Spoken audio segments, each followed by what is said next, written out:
अपना बेटा भले ही दुर्गुणी हो, उसके अंदर कितना हो दुर्गुण हो, परंतु माता पिता उससे बहुत प्रेम करते हैं। अगर उस पुत्र पे क्रोध भी करते हैं तो बनावटी क्रोध करते हैं कि बस डर जाए, एकदम से क्रोध नहीं कर देते।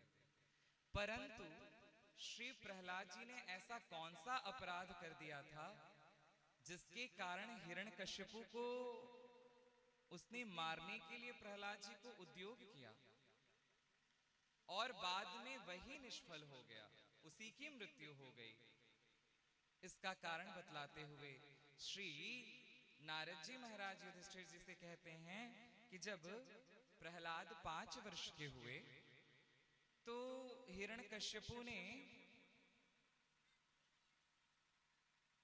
गुरुपुत्रों को बुलाया। गुरुपुत्र 2 हैं, षंडामर्क। आए, आज्ञा कीजिए क्या करना है। हिरण्यकश्यपु ने कहा कि हम चाहते हैं कि अपने महल के पास ही एक पाठशाला खोलो और वहां अपने कुछ सहयोगियों के बच्चों को ले लो और हमारे इस पुत्र प्रहलाद को भी पढ़ाओ। जैसी आपकी आज्ञा। अब प्रहलाद जी महाराज पाठशाला जाने लगे। प्रहलाद जी को पाठशाला की पढ़ाई अच्छी नहीं लगती थी, क्योंकि पाठशाला में यही सब कुछ सिखाया जाता था कि कैसे दुष्टों का नाश हो, कैसे शस्त्र का प्रयोग किया जाए, साम दाम दंड और भेद, यही सब शिक्षाएं मिलती थी। तो पाठशाला में प्रहलाद जी को अच्छा नहीं लगता था। एक दिन हिरण्यकश्यपु ने पूछा कि प्रहलाद जी, आपको पाठशाला में क्या अच्छा लगता है, कौन सा विषय अच्छा लगता है? आप ही सोचो, सहज में ही पिता अपने पुत्र से कभी पूछ बैठता है कि तुम्हें क्या अच्छा लगता है, कौन सा विषय तुम्हें अच्छा लगता है पाठशाला में। तो जो विषय अच्छा लगता होगा बालक को वो बताएगा अपना, मुझे ये प्रिय है। परंतु जब हिरण्यकश्यपु ने पूछा कि आपको कौन सा विषय अच्छा लगता है, तब प्रहलाद जी ने हाथ जोड़ लिया और कहते हैं नैषा मतिस्तावधुरक्रमांग्रिम स्पृशत्यनपगमो यदर्थः महीयशां पादरजो विषेकं निष्किंचनानां न व्रणीत यावत्। कहते हैं पिताजी, मैं तो सबसे उत्तम यही समझता हूं कि मनुष्य को सब कुछ का परित्याग करके वन में चले जाना चाहिए और वहां जाकर के भगवान की आराधना करनी चाहिए। ऐसी सुंदर बुद्धि कब बनेगी? तो कहते हैं कि हे असुर बलि, ये जो गृहस्थ आश्रम में आसक्त हैं, जिनकी इंद्रियां निरंतर अंधकार में, अज्ञान के अंधकार में धसी चली जा रही हैं, उनको तो मैं यही समझता हूं कि वो सब कुछ का परित्याग करें, वन में जाएं और वहां भगवान की आराधना करें। अब ये सुनते ही हिरण्यकश्यपु को अच्छा नहीं लगा। अरे, जिसको मैं अपना शत्रु समझता हूं, उस हरि की ये भक्ति कर रहा है, उस हरि को ये याद कर रहा है, उसका भजन करता है। अरे, तुमको किसने ये सब कुछ सिखा दिया? गुरु पुत्रों को बुलाया और गुरु पुत्रों को बुला करके कहा कि क्या पढ़ा दिया है तुमने हमारे पुत्र को? लगता है तुम हमारे मित्र नहीं, मित्र के रूप में छिपे हुए शत्रु हो, जो तुमने हमारे बालक को ये सब कुछ सिखा पढ़ा दिया है। बोलिए भक्तवत्सल भगवान की, श्री वृंदावन बिहारी लाल की।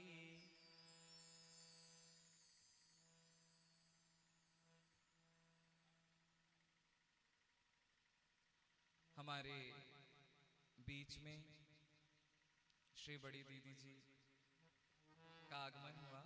हम उनके श्री चरणों में प्रणाम करते हैं। हमारे आदरणीय पिताजी के श्री चरणों में प्रणाम।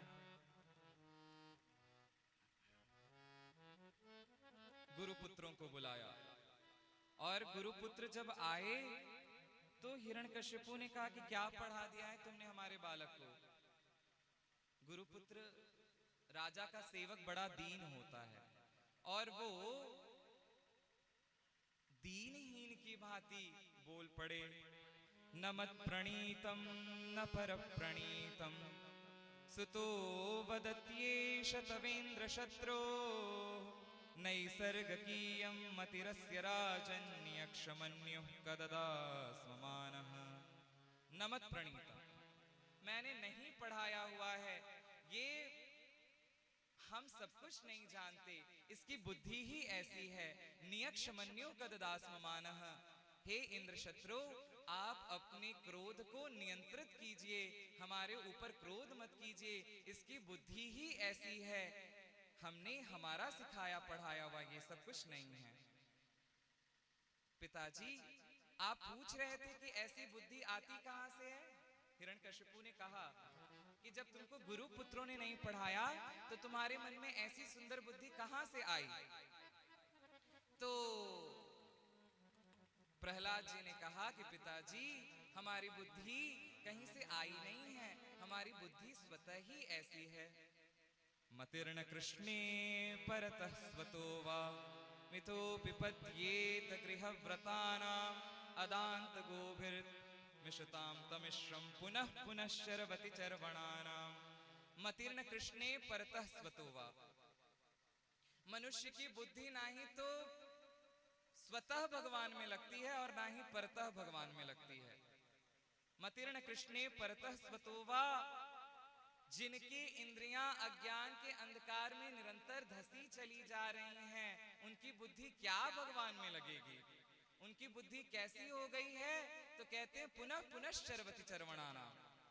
जैसे पशु दिन भर चारा करता है और चारा करके अपने गले की थैली में रख लेता है ना, फिर जब रात्रि होती है तो उसी का बैठ करके जुगाली करता है। आप लोगों ने देखा होगा पशु एकांत में बैठकर अपने मुंह चलाते रहते हैं, यानी वो जुगाली करते रहते हैं। इसी प्रकार से संसारी लोग दिन भर तो अपना काम करते हैं परंतु रात्रि में बैठ करके उसी का ही चिंतन करते हैं कि आज हमने ये किया वो किया, उसी का जुगाली करते रहते हैं। तो पुनः पुनः शर्वति चरवणानाम। और पिताजी आप कहते हैं कि सुंदर बुद्धि कहां से आई, तो कहते हैं नैषामतिस्तावदुरक्रमांग्रिं स्पृशत्यनर्थापगमो यदर्थः महीयशां पादरजो विषेकं निष्किंचनानां न व्रणीत यावत्। पिताजी सुंदर बुद्धि तभी आती है मनुष्य की जब तक वो अपने घर में किसी निष्किंचन महापुरुषों को नहीं बुला लेता और उसको बुला करके महापुरुषों को उनके चरण रज को अपने मस्तक पर छिड़क ले। महीयशाम पादरजो विषेकम, उस चरण रज का अपने मस्तक पर अभिषेक कर ले, तभी सुंदर बुद्धि बन सकती है।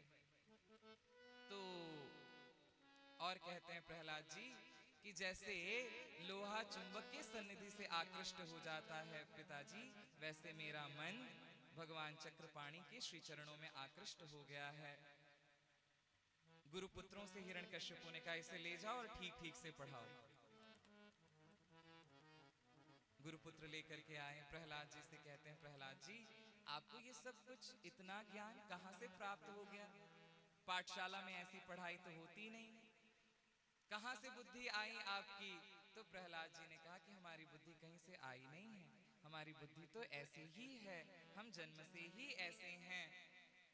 एक बार श्री प्रहलाद जी महाराज पाठशाला में थे, गुरुपुत्र नहीं थे, किसी गृह कार्य से घर में गए हुए थे और असुर बालकों के साथ श्री प्रहलाद जी अकेले बैठे हुए थे।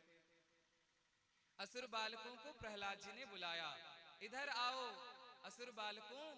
अब सारे आ गए, बालक छोटे छोटे सब थे, आए और प्रहलाद जी के सामने आकर के बैठ गए। प्रहलाद जी ने बुलाया, सब चले आए। क्यों? क्योंकि एक तो राजपुत्र थे, राजा के पुत्र हैं, और दूसरे प्रभावशाली हैं, इनकी वाणी का प्रभाव सब पर पड़ता है। पुत्र आए, क्यों बुलाया प्रहलाद जी ने? प्रहलाद जी, तो प्रहलाद जी ने उपदेश देना प्रारंभ किया। कौमारः आचरेत् प्राज्ञो धर्मान् भागवतान्निह, दुर्लभम मानुषम जन्म तदप्यम ध्रुवमर्थदम्। कौमारः आचरेत् प्राज्ञो धर्मान् भागवतान्निह। छोटी अवस्था ही कुमारावस्था कहलाती है, 5 वर्ष की ही अवस्था कुमारावस्था कहलाती है। तो कहते हैं कौमारः आचरेत् प्राज्ञो धर्मान् भागवतान्निह। छोटे बच्चे को छोटी अवस्था से ही भगवान का भजन करना चाहिए, भागवत आदि धर्मों का पालन करना चाहिए। कौमारः आचरेत् प्राज्ञो, क्योंकि तदप्यम ध्रुवमर्थदम, ये शरीर जो है ना, ये मानव शरीर बड़ा दुर्लभ है, इसका कोई भरोसा नहीं है। अभी आपके बीच में है, अभी नहीं रहेगा। इसलिए कहते हैं कौमारः आचरेत् प्राज्ञो धर्मान् भागवतान्निह, दुर्लभम मानुषम जन्म तदप्यम ध्रुवमर्थदम्। छोटी अवस्था से भगवान का भजन करना चाहिए। असुर बालकों ने कहा बताइए, अभी आप भगवान के भजन के लिए बताते हैं, अभी हमारी उम्र ही क्या है, अभी हम थोड़ी ना भजन करेंगे, बुढ़ापे में भजन करेंगे हम तो। अरे बुढ़ापे में भजन होगा क्या? बुढ़ापे में भजन नहीं हो सकता, क्योंकि आंखें तो देखती नहीं हैं। हाँ,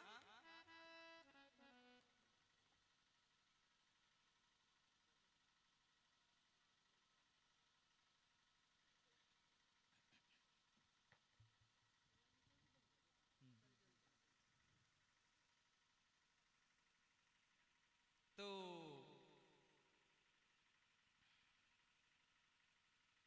बोलिए भक्तवत्सल भगवान की।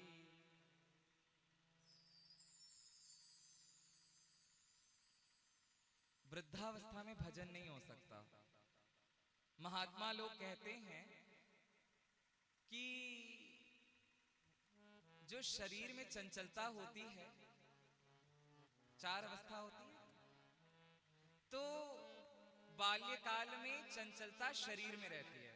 आप देखे होंगे बालक हमेशा इधर उधर दौड़ता रहता है, घूमता रहता है, खेलता रहता है, उसकी चंचलता उसके शरीर में होती है। परंतु अगर उसे एक आसन पर बिठा दिया जाए तो उसका चित्त शांत हो जाएगा, उसकी चंचलता शांत हो जाएगी। और बाल्यावस्था के बाद सारी चंचलता कहाँ चली जाती है? युवावस्था में। तो कहते हैं आंख में चली जाती है। जवान पुरुष के नेत्र हिलते रहते हैं, लेकिन वो भी अपनी आंखों को बंद कर ले तो उसकी भी चंचलता शांत हो जाएगी, चित्त शांत हो जाएगा, मन शांत हो जाएगा। और वृद्धावस्था में सारी चंचलता कहां पर चली जाती है? तो कहते हैं मन में चली जाती है। हा? शरीर तो काम करना बंद कर देता है, आंख से दिखाई नहीं देता, पैर काम नहीं करते, तो सारी चंचलता मन में चली जाती है। सारा खुराफात मन से ही होता है। तो उस समय मन भगवान में थोड़ी ना लगता है, उस समय तो संसार के प्रपंच में हमारा मन लगा रहता है।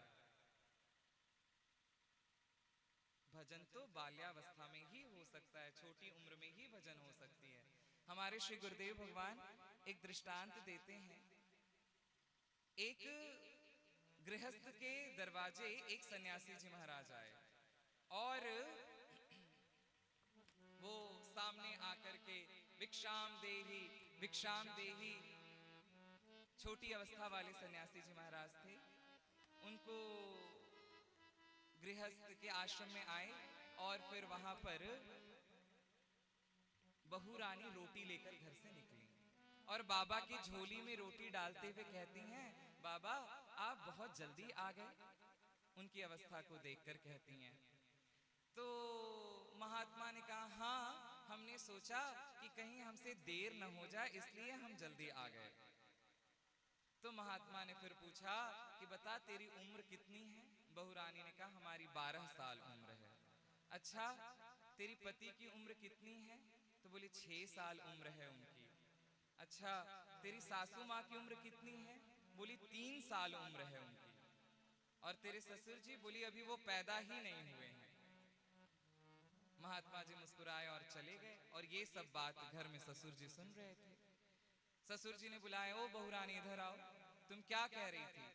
क्या महात्मा जी को पहले से जानती थी क्या? और हमारी सबकी उम्र अधिक है, तुमने 6 साल 12 साल 3 साल क्यों बता दिया? चलो सबका कुछ तो बताया, तुमने ये क्यों कह दिया कि ससुर जी अभी पैदा ही नहीं हुए हैं? तो बहू रानी ने बड़ी सुंदर बात कही कि पिताजी, ससुर जी, मैं महात्मा जी को पहले से नहीं जानती थी, परंतु उनके कम अवस्था को देखकर, उम्र को देखकर मैंने कह दिया कि आप बहुत जल्दी आ गए, माने आपने बहुत जल्दी सन्यास ग्रहण कर लिया। तो महात्मा ने कहा कि कहीं हमसे देर न हो जाए, ये शरीर तब तक रहेगा कि नहीं रहेगा, इसलिए हमने अभी ही सन्यास ग्रहण कर लिया। और उन्होंने पूछा उम्र वाली बात, तो मैं 12 साल से भगवान का भजन कर रही हूँ, और हमारा देख करके पति 6 साल से शुरू किए हैं, और पति का देख करके सासू माँ ने 3 साल से शुरू किया है भजन। आप तो नित्य प्रतिरोज सबका देखते हैं, फिर भी आप भगवान का भजन नहीं करते हैं। आप भगवान से विमुख हैं, इसलिए अभी आपका जन्म नहीं हुआ। ये हमने बताया है। तो जो भगवान का भजन नहीं करता, उसका तो जन्म ही नहीं हुआ है। कौमारः आचरेत् प्राज्ञो धर्मान् भागवतान्यः दुर्लभम मानुषम जन्म तदप्यम ध्रुवमर्थदम्। इस प्रकार से श्री प्रहलाद जी महाराज भगवान के असुर बालकों को भगवान के भजन की ओर प्रेरित करते हैं कि भगवान का भजन करो, और फिर इतने में ही कहते हैं कि बड़ा लंबा समय व्यतीत हो गया है, आओ कुछ कीर्तन कर लेते हैं। उन्होंने कीर्तन करना प्रारंभ किया। श्री कृष्ण गोविंद हरे मुरारे, हे नाथ नारायण वासुदेव।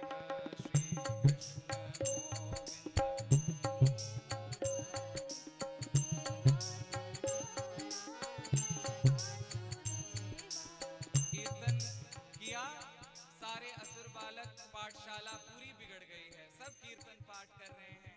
अब ये देखकर कि गुरु पुत्रों को लगा कि अरे अभी हिरण्यकश्यपु आ जाए तो बड़ी मुश्किल हो जाएगी, वो कहेगा यही सिखाता है भजन पूजन पाठ। इसलिए हिरण्यकश्यपु के पास आए गुरुपुत्र और कहते हैं कि महाराज देखिए, आपके पुत्र ने पूरी पाठशाला को बिगाड़ रखा है, कीर्तन चल रहा है।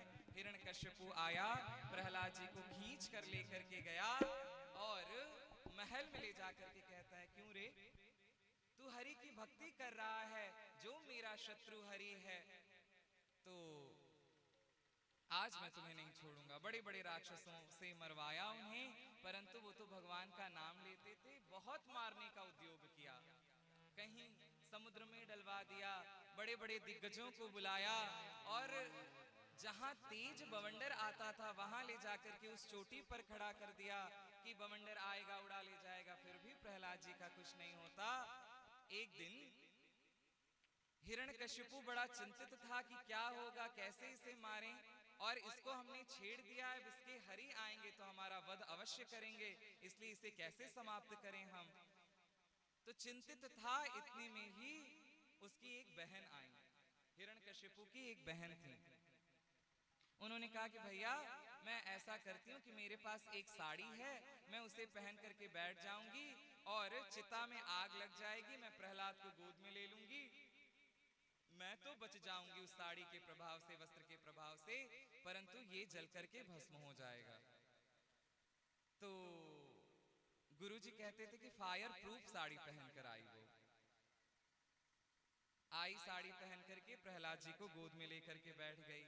भगवान का मंगलमय नाम लेने लगे प्रहलाद जी महाराज, और ऐसी कृपा हुई भगवान की कि प्रहलाद जी तो बच गए, वो साड़ी प्रहलाद जी में लिपट गई और वो बुआ जी जल करके भस्म हो गईं।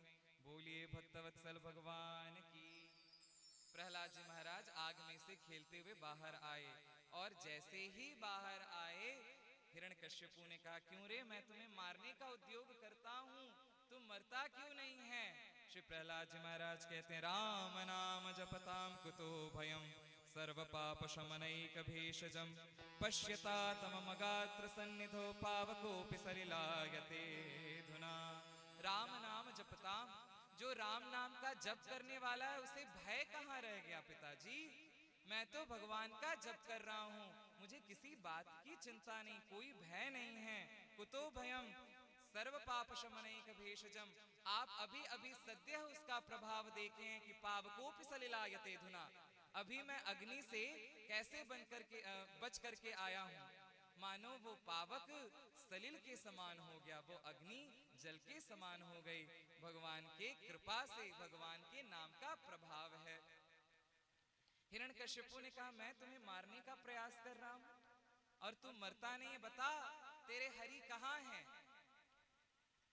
तो प्रहलाद जी ने कहा, हम में तुम में खड्ग खंभ में घट घट व्यापी राम। हम में है, तुम में है, खड्ग खंभ में, हर जगह श्री रामचंद्र हैं, भगवान हैं, नारायण हैं। कहाँ भगवान नहीं है ये पूछे आप। अच्छा, इस खंभ में हैं क्वासौ यदि स सर्वत्र तो कस्मात् स्तंभे न दृश्यते। अगर वो सर्वत्र है तो इस खंभ में क्यों नहीं दिखाई देता है? प्रहलाद जी ने कहा, इस खंभ में भी भगवान है। अच्छा, आज मैं इसी खंभ से प्रकट करूंगा। गया वज्र लेने के लिए। अब छोटे से प्रहलाद जी महाराज को लगा कि हमने कह तो दिया है, न जाने ठाकुर जिस खंभ में हैं कि नहीं है। छोटे से प्रहलाद जी दौड़े हुए गए। जब खंभ में कान लगाया तो किसी के गुर्राने की आवाज आ रही थी। समझ गए कि सर्वव्यापक प्रभु इस खंभ में भी हैं। और जैसे ही हिरण्यकश्यपु ने उस खंभ पर वज्र चलाया, तुरंत वो खंभा तड़तड़ तड़तड़ करके फटा और उसमें से एक दिव्य ज्योति दिखाई दी।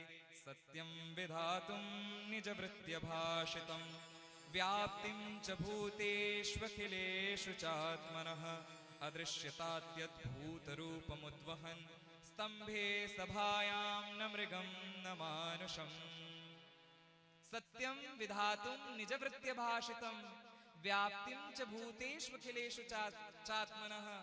अपने वृत्ति के वाणी को सत्य करने के लिए और अपनी सर्वव्यापकता दिखलाने के लिए भगवान उसी खंभ में आ गए। तुम मध्ये सभायां न मृगं न मानुषं स्तंभे सभायां न मृगं न मानुषं। सभा के मध्य में जो खंभ था उसमें से कौन प्रकट हुए? न मृगम न मानुषम, न मृग है न मनुष्य है, भगवान नृसिंह प्रकट हुए। बोलिए नृसिंह भगवान की। उनकी श्वेत जटाएं लटक रही थी, नेत्र से अंगारे बरस रहे थे और जीभ लपलपा रही थी।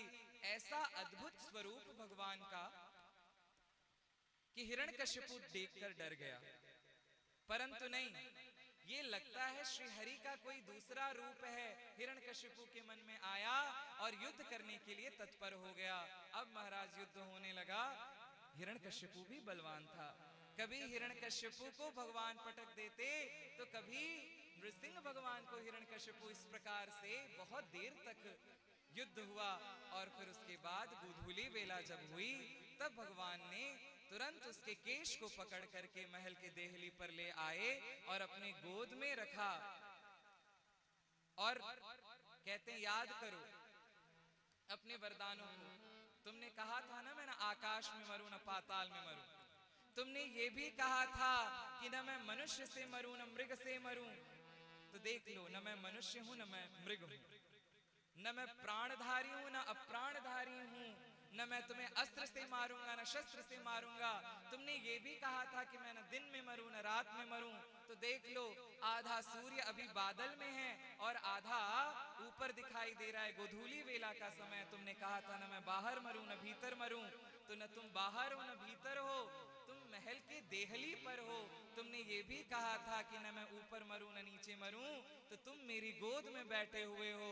तुमने ये भी कहा था कि मैं न अस्त्र से मरूं न शस्त्र से मरूं, तो मैं न तुम्हें अस्त्र से मारूंगा न शस्त्र से मारूंगा, मैं तुम्हें अपने इन बड़े बड़े नखाग्र से ही मार डालूंगा। ऐसा कहकर भगवान ने उसके वक्षस्थल को चीर डाला। बोलिए भक्तवत्सल भगवान की। और भगवान ने उसके आंतों को निकालकर उसका माला बना करके पहन लिया। उसके नेत्र निकाल लिए, विदीर्ण कर दिया भगवान ने। श्रीमद् भागवत में वर्णन आया है, यहाँ पर भगवान का एक नाम अंतरमाली है। जैसे वनमाली, घनमाली, वैसे अंतर्माली है। यानी भगवान ने हिरण्यकश्यपु की आंतों की जब माला बना करके पहन ली, तो ये अंतर्माली भगवान। अब तो प्रहलाद जी महाराज देख रहे हैं सब दृश्य। अब भगवान जाकर के ऊंचे आसन पर बैठ गए। तो ऊंचे आसन पर बैठ गए भगवान। इधर सभी देवता, अब ऐसा लग रहा था कि प्रलय कर देंगे। नेत्रों से अंगारे बरस रहे हैं। अभी मानो अभी अभी तो सृष्टि हुई है, अभी ही प्रलय। ब्रह्मा जी, देवताओं ने कहा ब्रह्मा जी आप जाइए। ब्रह्मा जी ने जब देखा, अरे रे हम नहीं जाएंगे, हमने ही तो वरदान दिया था हिरण्यकश्यपु को, कहीं हमारा वध न कर दें, इसलिए हम नहीं जाएंगे। अब कौन जाएगा? भगवान के क्रोध को कौन शांत करेगा? लोगों ने कहा कि लक्ष्मी जी को भेजा जाए। अब लक्ष्मी जी, देवताओं ने कहा महारानी जी आप जाइए, शायद आपको देखकर आपके पति देव हैं तो प्रसन्न हो जाएं शायद। अब लक्ष्मी जी अपने हाथ में कमल का पुष्प लेकर नचाते हुए जैसे ही नृसिंह भगवान के पास गई, और नृसिंह भगवान ने जो बड़े बड़े नेत्र लाल लाल करके लक्ष्मी जी को देखा, वो भाग खड़ी हुई। बोली ये हमारे पति नहीं हो सकते, वो तो वैकुंठ में शांताकारं भुजगशयनं पद्मनाभं सुरेशम, वो शांत भाव से विश्राम करते, ये हम इन्हें नहीं जानते, किसको भेजें? देवताओं ने, ऋषि मुनियों ने कहा बस अब प्रहलाद को ही भेजना है, जिनके लिए आए थे उनको ही सामने करो। अब देवताओं ने कहा प्रहलाद जी आप ही जाइए, उनके क्रोध को शांत कीजिए। छोटे से 5 वर्ष के प्रहलाद जी भगवान के पास गए। ऊंचे आसन पर भगवान बैठे हुए थे। प्रहलाद जी अपने हाथ में बड़ी सी कमल की माला लेकर के भगवान को पहनाना चाहते हैं, परंतु भगवान ऊपर ही देख रहे हैं। प्रणत हुए श्री चरणों में प्रहलाद जी महाराज।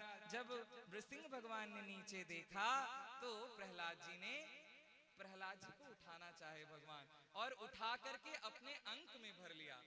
जिस समय भगवान ने अपने वक्षस्थल से प्रहलाद जी को लगाया तो प्रहलाद जी ने वो कमल की माला उनके गले में डाली, और जब वक्षस्थल से लगाया तो छाती शीतल हुई अपने भक्त को लगा करके। जिस नेत्र से अंगारे बरस रहे थे उससे अश्रुपात होने लगे, और बार बार प्रहलाद जी को भगवान चाटने लगे। पशु क्या करता है अपने पुत्र को देख करके? वो चाटने लगता है जब उसे वात्सल्य आता है। इतना चाटने लगे भगवान प्रहलाद जी को, चाटते चाटते पूरा एकदम प्रहलाद जी को तरोताजा कर दिया। प्रहलाद जी महाराज भगवान के गोद में बैठ करके भगवान की स्तुति कर रहे हैं, और सभी देवताओं ने भगवान की स्तुति की। नृसिंह भगवान कहते हैं कि प्रहलाद जी, इस हिरण्यकश्यपु ने आपके ऊपर बड़ा अत्याचार किया। भक्तराज आप तो हमें हमेशा बुलाते थे, परंतु मैं ही नहीं आता था। अगर आपने बुलाया और हमारे आने में कुछ देरी हो गई होगी तो हमें क्षमा कीजिएगा। प्रहलाद जी से कहते हैं, और फिर प्रहलाद जी से भगवान ने कहा कि कुछ वरदान मांग लीजिए, क्या चाहिए आपको? प्रहलाद जी ने कहा काय को प्रलोभन में डालते हैं महाराज, हम तो आपके दर्शन को पा लिए, यही बहुत बड़ी बात है, अब हमें कुछ नहीं चाहिए। तो अगर आप देना ही चाहते हैं तो आप अविचल भक्ति दीजिए अपने श्री चरणों में, और हम आपका ही निरंतर ध्यान करते रहें, यही आपसे हमारी कामना है। इस प्रकार से प्रहलाद जी के ऊपर भगवान नृसिंह ने कृपा की। उग्रं वीरं महाविष्णुं ज्वलंतं सर्वतोमुखं नृसिंहं भीषणं भद्रं मृत्युर्मृत्युर्परस्परम्। श्री नृसिंह भगवान की, श्री प्रहलाद जी महाराज की। आज इतना ही कहकर वाणी को विश्राम।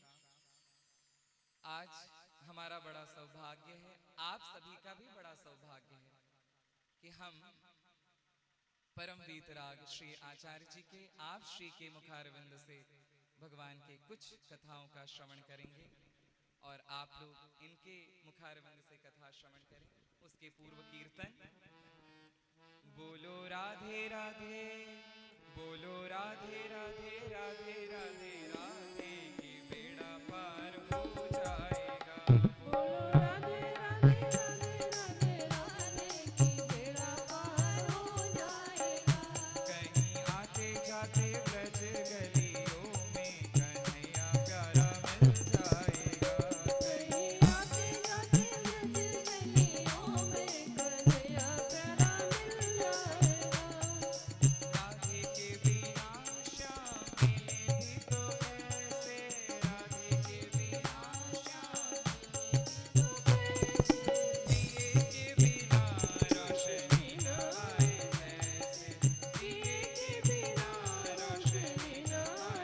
ऐसे राधा नाम के सहारे ओ बंदे कि बेड़ा पार हो जाएगा। कि बेड़ा पार हो जाएगा। कि बेड़ा पार हो जाएगा। कि बेड़ा पार हो जाएगा। कन्हैया प्यारा मिल जाएगा। बोलिए श्री भक्तवत्सल भगवान की। अपने सनातन धर्म का नारा उच्च स्वर में लगाएंगे। धर्म की जय हो। अधर्म का नाश हो। प्राणियों में सद्भाव हो। विश्व का कल्याण हो। गौ हत्या बंद हो। गौ माता की जय हो। बोलिए जगत गुरु शंकराचार्य भगवान की। जय हो। श्री जगदम्बा महारानी की। जय हो। हर हर महादेव। बोलिए भक्तवत्सल भगवान की। धर्म सम्राट पूज्यपाद श्री जगत गुरु शंकराचार्य भगवान की। श्री आचार्य महामंडलेश्वर जी महाराज की। अत्यंत सौभाग्य का विषय है कि आज हम सभी के बीच में हम सभी को कृतार्थ करने के लिए आचार्य जी महाराज पधारे हैं। संक्षेप में थोड़ी चर्चा मैं कर लूं। भगवान आदि शंकराचार्य के द्वारा स्थापित 7 अखाड़े, शंकराचार्य जी महाराज ने 7 अखाड़े बनाए। जूना अखाड़ा, निर्वाणी, निर्मोही, निरंजनी आदि ये सन्यासियों के अखाड़े हैं। उसमें एक अखाड़ा ब्रह्मचारियों का है। जो अग्नि अखाड़ा है वह ब्रह्मचारियों का अखाड़ा है। तो आप ये समझ लें कि भारत के पूरे साधुओं को भगवान शंकराचार्य जी महाराज ने 7 भाग में बांट दिया। आज अगर भारत में करोड़ों साधु हैं तो उसमें सभी साधुओं को 7 भाग में बांटा जाए तो उसमें एक अखाड़ा के मालिक हमारे आचार्य जी महाराज हमारे बीच में हैं। और हमारे गुरु जी के इतने प्यारे ये रहे हैं कि और लोगों को सिंहासन मिला होगा तो बाद में मिला होगा, लेकिन आचार्य जी को तो महाराज श्री अपनी लीला संवरण के 20 साल पहले ही सिंहासन पर बिठा ले। छत्र चंवर लगा इनको, हाथी पर बिठाल कर महाराज जी घुमाए और महाराज जी बड़े खुश हुए। जैसे आपने सुना ना कि देवर्षि नारद के चेला ध्रुव जी जब हाथी पर बैठ करके पूरे नगर भ्रमण किए तो नारद जी को बड़ी खुशी हुई, बड़े प्रसन्न हुए नारद जी। ऐसे हमारे महाराज जी और हम लोग तो बहुत निकट रहे तो आचार्य जी महाराज जी को बहुत मानते हैं। आचार्य जी की महाराज जी, बल्कि यूं कहा जाए कि आचार्य जी शरीर है, महाराज जी प्राण है इनके। महाराज श्री प्राण के रूप में इनकी नाड़ियों में संचरण करते हैं।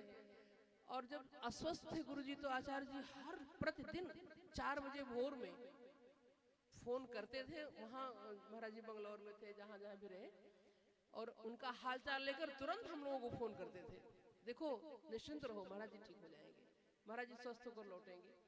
तो महाराज श्री के प्रति बहुत निष्ठावान है आचार्य जी, और बड़े महाराज श्री के बड़े कृपा पात्र शिष्य रहे हैं। और एक आपका सिद्धांत बड़ा अविचल है। हम देखते हैं कि आचार्य जी सिद्धांत के साथ समझौता कभी नहीं करते, और होना भी नहीं चाहिए, क्योंकि धर्म रक्षक ही अगर समझौता करने लग जाएंगे तो फिर हम लोग कहाँ जाएंगे, सामान्य व्यक्ति कहाँ जाएगा। इसलिए धर्म के साथ सिद्धांत के मामले में समझौता नहीं होना चाहिए।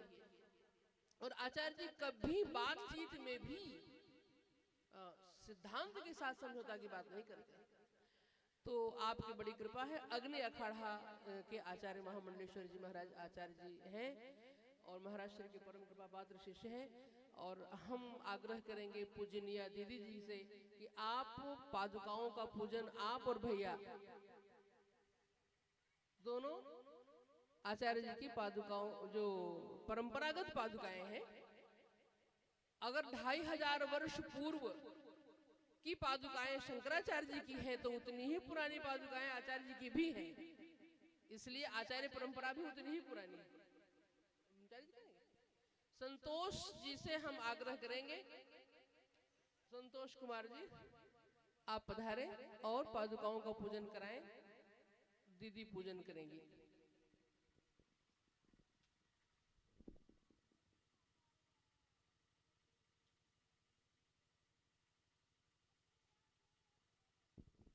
माल्यार्पण के लिए हम बुलाएंगे सांकल गांव से पधारे हुए ऋषि कुमार मिश्र जी को। ऋषि कुमार जी आए और पादुकाओं में आचार्य जी को माल्यार्पण करें।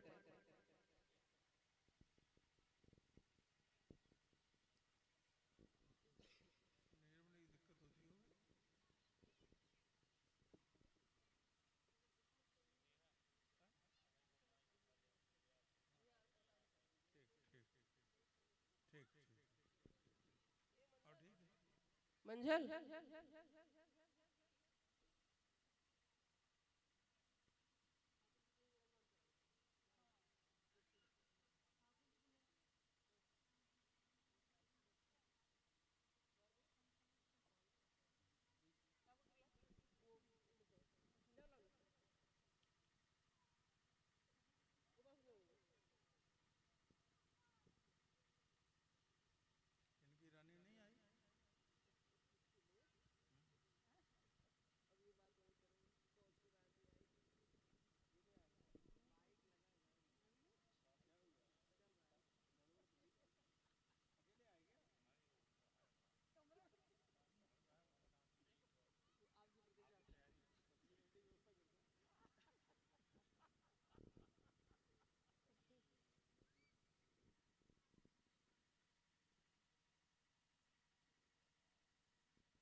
माल्यार्पण के लिए हम आग्रह करेंगे दीदी से, आप आचार्य जी को माल्यार्पण कर उनका स्वागत करें।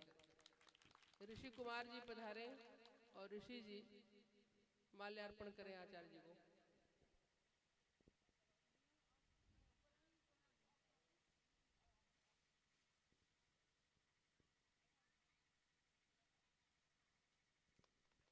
तालियां।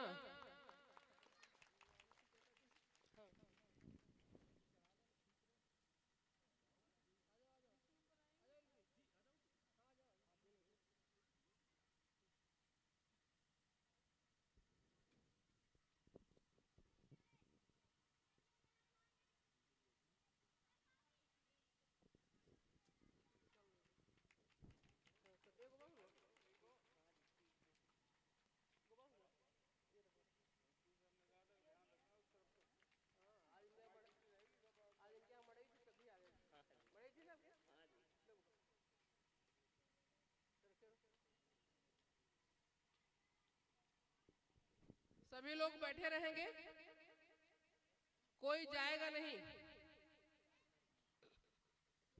माल्यार्पण करके आप सब लोग बैठ जाएं। भगवान के जन्म की कथा श्रवण करके ही जाएंगे। आचार्य जी के द्वारा महाराज भगवान के जन्म की कथा होगी।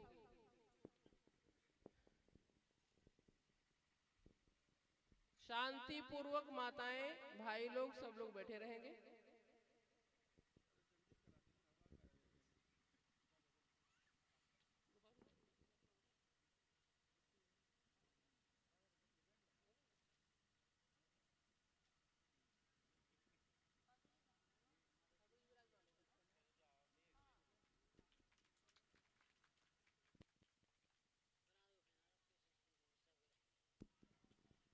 माइक ठीक करो, क्या यही लगा दो।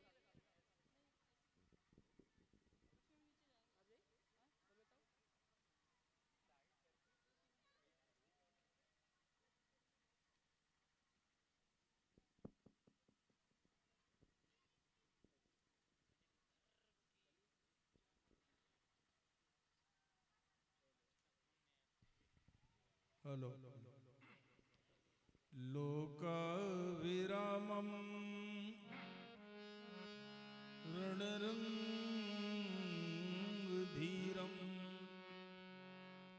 राजीवनेत्रं रघुवंशनाथं कारुण्यरूपं करुणातरङ्गितं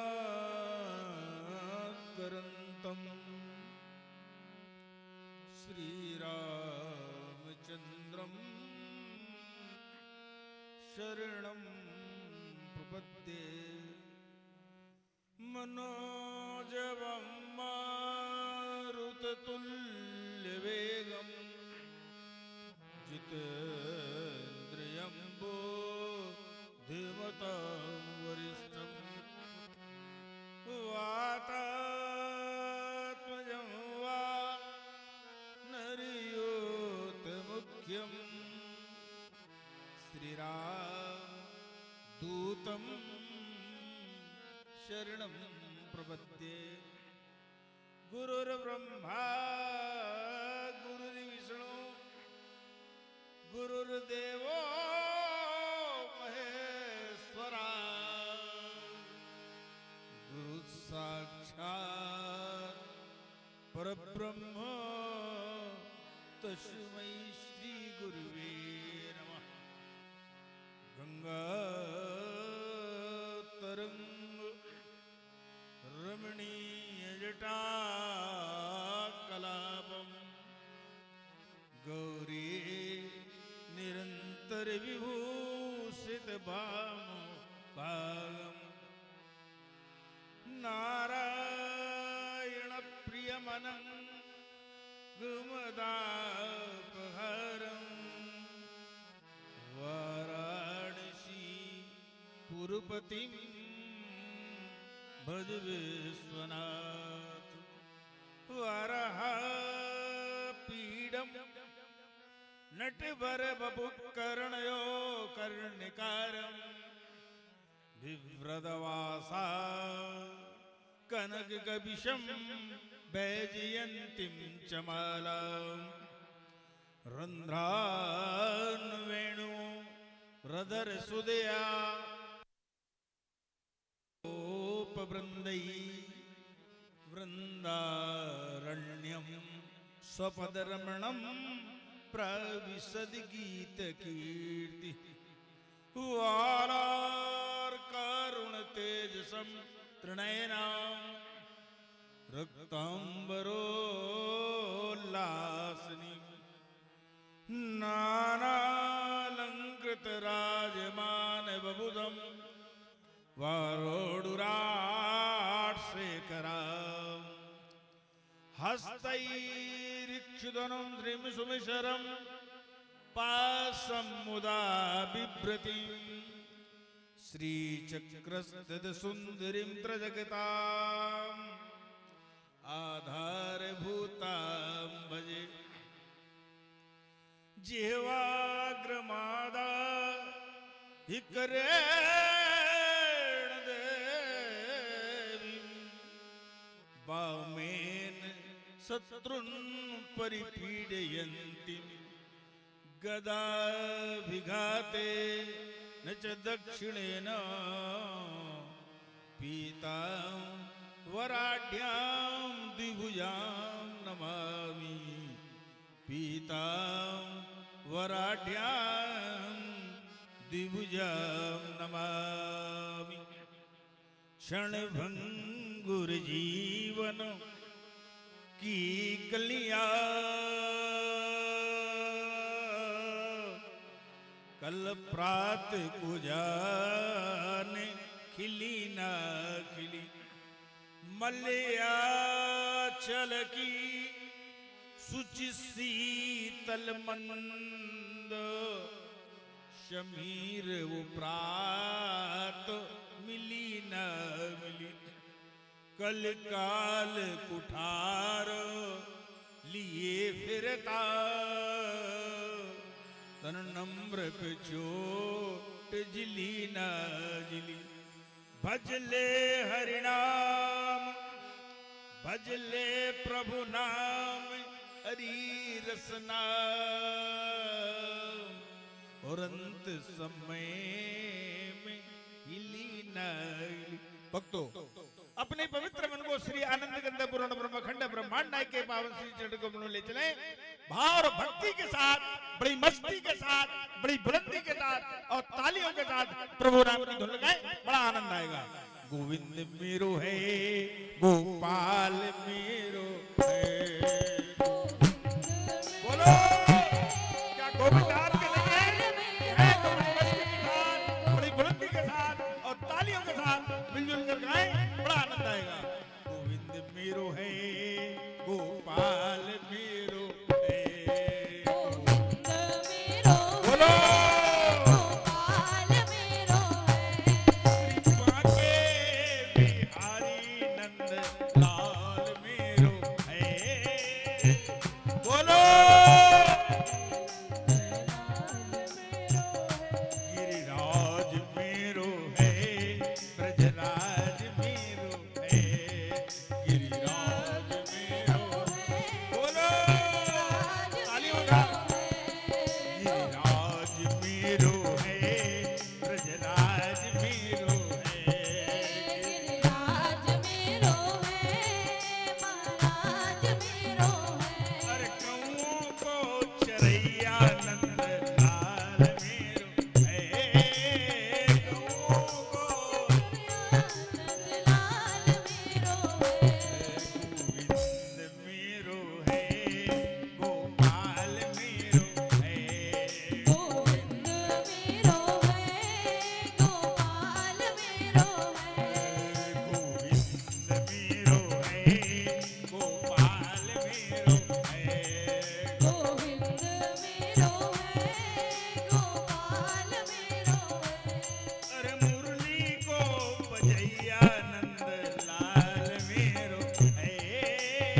मुरली बजैया नंदलाल मेरो है। गोविंद मेरो है, गोपाल मेरो है। गोविंद मेरो है, गोपाल मेरो है। गोविंद मेरो है, गोपाल मेरो है। गोविंद मेरो है, गोपाल मेरो है। अरे नाग को नथैया नंद लाल मेरो है। नाग को बोलो लाल मेरो है। गोविंद मेरो है, गोपाल मेरो है। गोविंद मेरो है, गोपाल मेरो है। अरे चीर को हरैया नंद लाल मेरो है। बोलो नंदलाल मेरो है। गोविंद मेरो है, गोपाल मेरो है। गोविंद मेरो है, गोपाल बोलिए वृंदावन बिहारी लाल की। गोपाल मेरो है। जयकार का घोष बड़ी बुलंदी के साथ आपके जयकार की आवाज महाराज नर्मदा के दोनों तट पर गूंज जाना चाहिए। ये अग्नि अखाड़ा यहाँ गर्जना होती है। धर्म की हमें मालूम है कि आज एकादशी है और व्रत हमने किया, आप तो माल रगड़ के आए फिर भी आवाज नहीं, क्या बात है? अरे जरा जोर से धर्म की और जोर से धर्म की। अधर्म का प्राणियों में रावण विश्व का कल्याण गो माता की जय हो। स्वस्थ भारत में गो हत्या। ब्रह्मलीन धर्म सम्राट जगतगुरु शंकराचार्य भगवान की, जय हो। नर्मदा मैया की, जय हो। अमरकंटक धाम की, जय हो। भागवत भगवान की, जय हो। वृंदावन बिहारी लाल की, जय हो। पंचग्नि पीठ की, जय हो। सनातन धर्म की। जय हो। हर हर महादेव।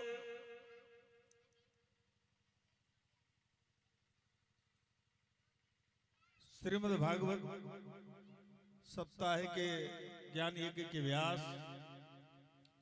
आदरणीय गोपाल सुंदर जी, भारतवर्ष की सुविख्यात मानस विदुषी, हमारी अत्यंत लाडली प्रिय बहन मानस प्रभा सुश्री नीलमणि शास्त्री जी, छोटी बहन लक्ष्मीमणि शास्त्री जी, ब्रह्मचारी धारानंद जी और हमारे अत्यंत लाडले अभिन्न भाई डॉक्टर बालकृष्ण पाठक जी, सद समादरणीय विद्वत वृंद, प्रतिष्ठित महानगर, प्रतिष्ठित महानुभाव, धर्मानुरागी प्रेमी सज्जनों, वात्सल्यमयी माताओं, कार्तिक मास, उसमें भी नर्मदा का तट, उसमें भी आज देव उठनी एकादशी है। महाराज, आज जहां देवता जागृत हो रहे हैं, आज वहीं भगवान अनंत कोटि ब्रह्मांड नायक सर्वेश्वर सर्वशक्तिमान सच्चिदानंद घन, अभी आपने गोपाल सुंदर के द्वारा भगवान नरसिंह के अवतार की चर्चा सुनी। हम आ गए तो अभी उसने कई कथाएं छोड़ दी, नहीं तो अभी गजेंद्र मोक्ष की कथा भी सुनाते, भगवान वामन का भी अवतार कराते, और फिर चूंकि आप लोग भी घर जाना है इसलिए भगवान श्री कृष्ण का भी अवतार होना है। हम आपको बता दें, पूज्य महाराज श्री की अत्यंत कृपा पात्र ये जो दोनों बहनें आप देख रहे हैं, जिनका दर्शन कर रहे हैं, हम आपको बताएं, हमारे जीवन का एक सूत्र रहा, जैसे सरकारों की 20 सूत्री योजना रहती, हमारी एक सूत्री रहती है।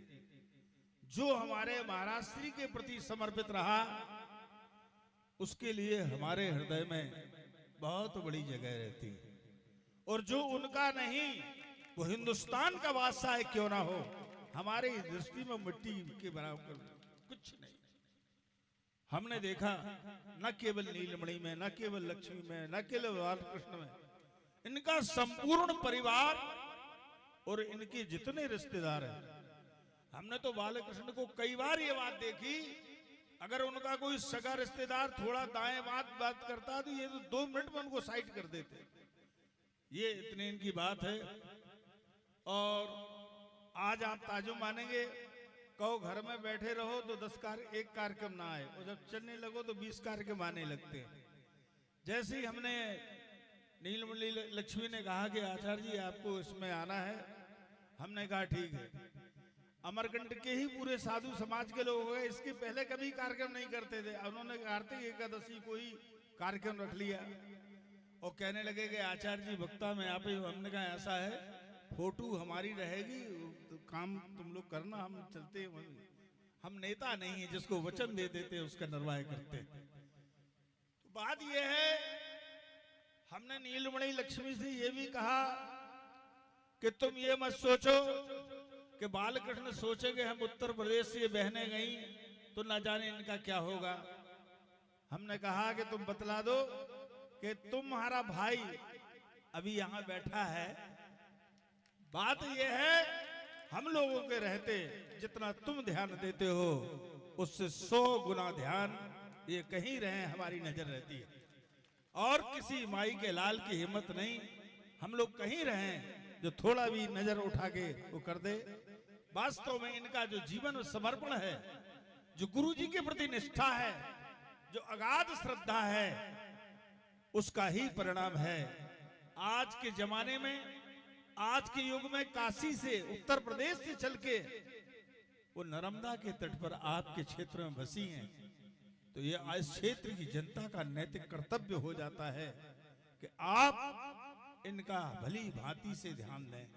और आपसे बताएं, बहुत से कथावाचक आपको मिलेंगे, बहुत से कथाकार मिलेंगे जो केवल भजन गाना वाना गा के चले जाएंगे और उनको कथा की ABCD का ज्ञान नहीं है।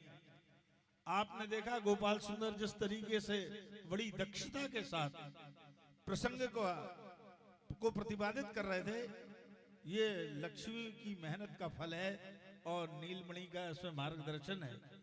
और ये बहुत दिनों से इसका प्रयास कर रही हैं और हमें बड़ी प्रसन्नता है कि बच्चे कम से कम इन परंपराओं को आगे बढ़ा रहे हैं। आज माँ भगवती नर्मदा के तट पर, थोड़ी नर्मदा की चर्चा कर दूं, फिर भगवान के जन्म की भी चर्चा करते हैं।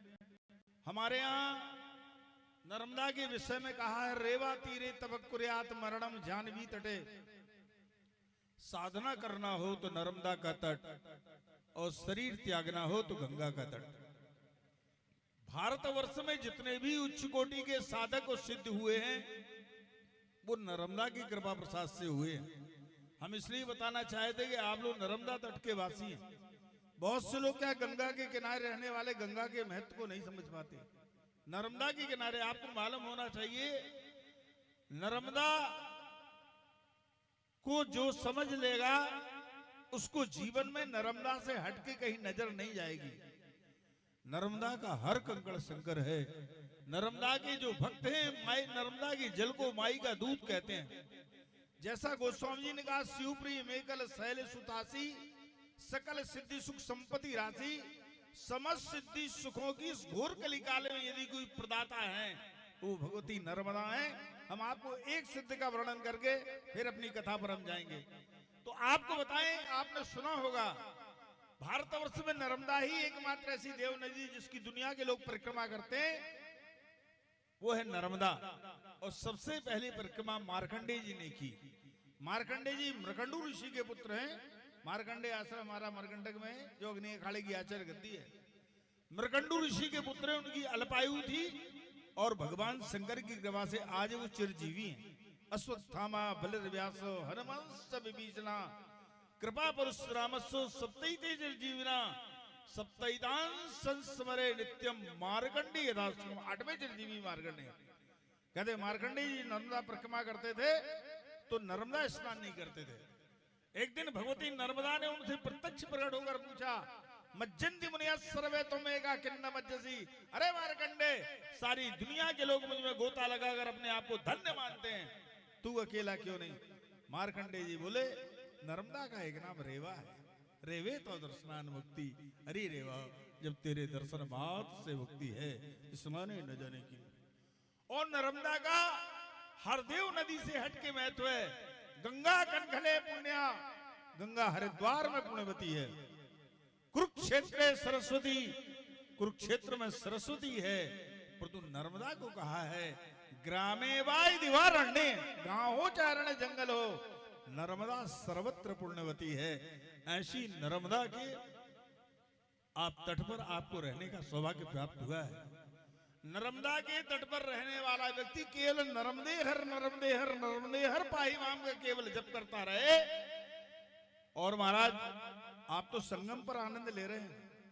कहते हैं नर्मदा के तट पर यदि संगम में कोई व्यक्ति यज्ञ दान तप कुछ भी कर ले तो महाराज अश्वमेध यज्ञ का फल मिलता है।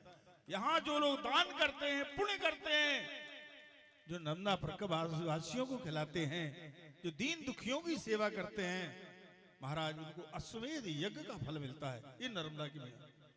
एक सिद्ध को बताते हैं हम आपको। गौरी शंकर जी महाराज थे, पैदल चलते थे नर्मदा परिक्रमा में। उनको उस जमाने में डालडा और तेल नहीं, शुद्ध घी चलता था। तो कहते हैं अंग्रेजों का जमाना था, ब्रिटिश गवर्नमेंट का था। उन्होंने सोचा कि उनकी हिंदू धर्म में तो आस्था थी नहीं, सोचा इस फक्कड़ की परीक्षा लेना चाहिए। नाव में बिठाल के ले गए बीच नर्मदा में, कहा अब दिखाओ तुम्हारी मां का करिश्मा। भगवान आदि शंकराचार्य ने प्रश्नोत्तरी में कहा, अब किम करणीयम, मनुष्य को विपत्ति में क्या करना चाहिए? बोले स्मरणीयम मम्बाया युगल चरणारविंदम, मनुष्य को जगदम्बा के युगल चरणारविंद का। बोले जगदम्बा के ही क्यों कहा, और किसी के क्यों नहीं कहा? देखा हो संसार में आपने देखा होगा, जब किसी कोई लड़का से उसका बाप उठता है तो लड़का बाप के पास नहीं जाता, जानता 2 झपड़ मारेगा। परंतु जब किसी लड़के से उसकी मां उठती है, लड़का भागता नहीं है, मां की गोद में जाता है, जानता है वो अपने वात्सल्य से हमें कृतकृत कर देगी, अपनी ममता से हमको धन्य कर देगी। इसलिए भगवान आदि शंकराचार्य ने कहा, कुपुत्रो जाए तो क्वचित कुमाता न भवति, पुत्र भले ही कुपुत्र हो जाए परंतु माता कभी कुमाता नहीं होती। सनातन धर्म में, हिंदू धर्म में, हम आपको बता दें, जो लोग कहते हैं कि हिंदू धर्म में, सनातन धर्म में माताओं की उपेक्षा है, हम ये बता देना चाहते हैं सनातन धर्म ही एक ऐसा धर्म है जहां माताओं का सम्मान है। यत्र नार्यस्तु पूज्यन्ते रमन्ते तत्र देवता। जिस देश में नारी को आदर और सम्मान की दृष्टि से वहां देवताओं का वास होता है। तो महाराज भगवान नर्मदा के तट पर गौरी शंकर जी ने जगदम्बा को पुकारा। अंग्रेज बैठा रहा, जगदम्बा ने ऐसा कृष्ण दिखाया, एक रत्न जटित कंगन गौरी शंकर जी के हाथ में दे दिया। अब अंग्रेज के तो पसीने छूट गए, पैरों से धरती खिसकने, मैं बगल में बैठा देख नहीं पाया कहां से आ गया। फिर उसने अपने नीचे के अधिकारियों से कहा, आज से इस साधु को मत छेड़ना। और आपको बता दें, इसी मध्य प्रदेश में आप कभी आगे जाएंगे इटारसी, इटारसी से आगे हरदा, हरदा से आगे कोकसर एक जगह है नर्मदा के तट पर, जो अंग्रेजों के जमाने का महाराज गौरी शंकर जी का नाम स्थान अलर्ट किया हुआ, वो नर्मदा है। आप कभी थोड़ी थोड़ी आपको नर्मदा की महिमा सुनाएंगे, तो नर्मदा की बड़ी महिमा है। आप ऐसी नर्मदा के तट पर श्रीमद् भागवत सप्ताह ज्ञानी की भागवत की कथा सुन रहे हैं। अरे महाराज, भागवत की कथा के विषय में लक्ष्मी कहती है कि दसम स्कंद पर, दसम स्कंद के प्रारंभ में ही कहा है, निवृत्त तरसई उपगीय मानत भवौ सदा सौत्र मनोभिरामत कौतुमसलो के गुणानुवादात पुमान विरजित बिना पशुगुनात निवृत्त तस्मै गत तस्मै। जो सुतवत लोग ऐसा तीनी से परे है, जो परम निष्काम आप्त काम पूर्ण काम है, निवृत्त तस्मै उपगीय अमानात, और जिनके द्वारा भगवान के मंगलमय यश का वर्णन किया गया। महाराज, वो भगवान का दिव्य चरित्र, वो भगवान की दिव्य चर्चा, वो भगवान की दिव्य कलिमा पारिपावनी कथा कैसी है? बोले भवौ सदात, संसार रूपी रोग की औषधि है, टेबलेट है, दवा है। महाराज, दवा दो प्रकार की होती, एक कड़वी होती है जिसको बच्ची क्या बूढ़े भी पसंद नहीं करते हैं। किसी को कहा जाए नीम गुरबेल का काढ़ा पी लो तो नाक मुंह सुकोड़ने लगेंगे, परंतु कह दिया जाए कि जरा च्यवनप्राश खा लो, मधु के साथ कोई तो लोगों की बुढ़ों की भी जीभ बाहर न गया, बोले ये कौन सी है? ये कड़वी है, अवनम नहीं, सौत्र मनोभिरामात, कर्ण को आनंद देने वाली है, प्रिय लगने वाली है, मधुर लगने वाली है, कानों को सुख पहुंचाने वाली है। इस कथा को उत्तम श्लोक कहा, अर्थात संसार में ऐसा कौन अभागा होगा जिसकी भगवान के चरित्र में सुनने में अनुरक्ति ना हो, जिसका अनुराग ना हो। कोई हिंसक आत्मघाती, कोई पशुनाथ कहा है, कोई हिंसक आत्मघाती ही व्यक्ति होगा जिसकी प्रभु चरित्र में श्रवण करने में अनुरक्ति ना हो। महाराज, मानसकार तो कहते हैं, जे सुमुनि सादर नर बड़ भागी भवतरि है मम तामद त्यागी। जे सुनि सादर नर बड़ भागी भवतरि है मम तामद त्यागी।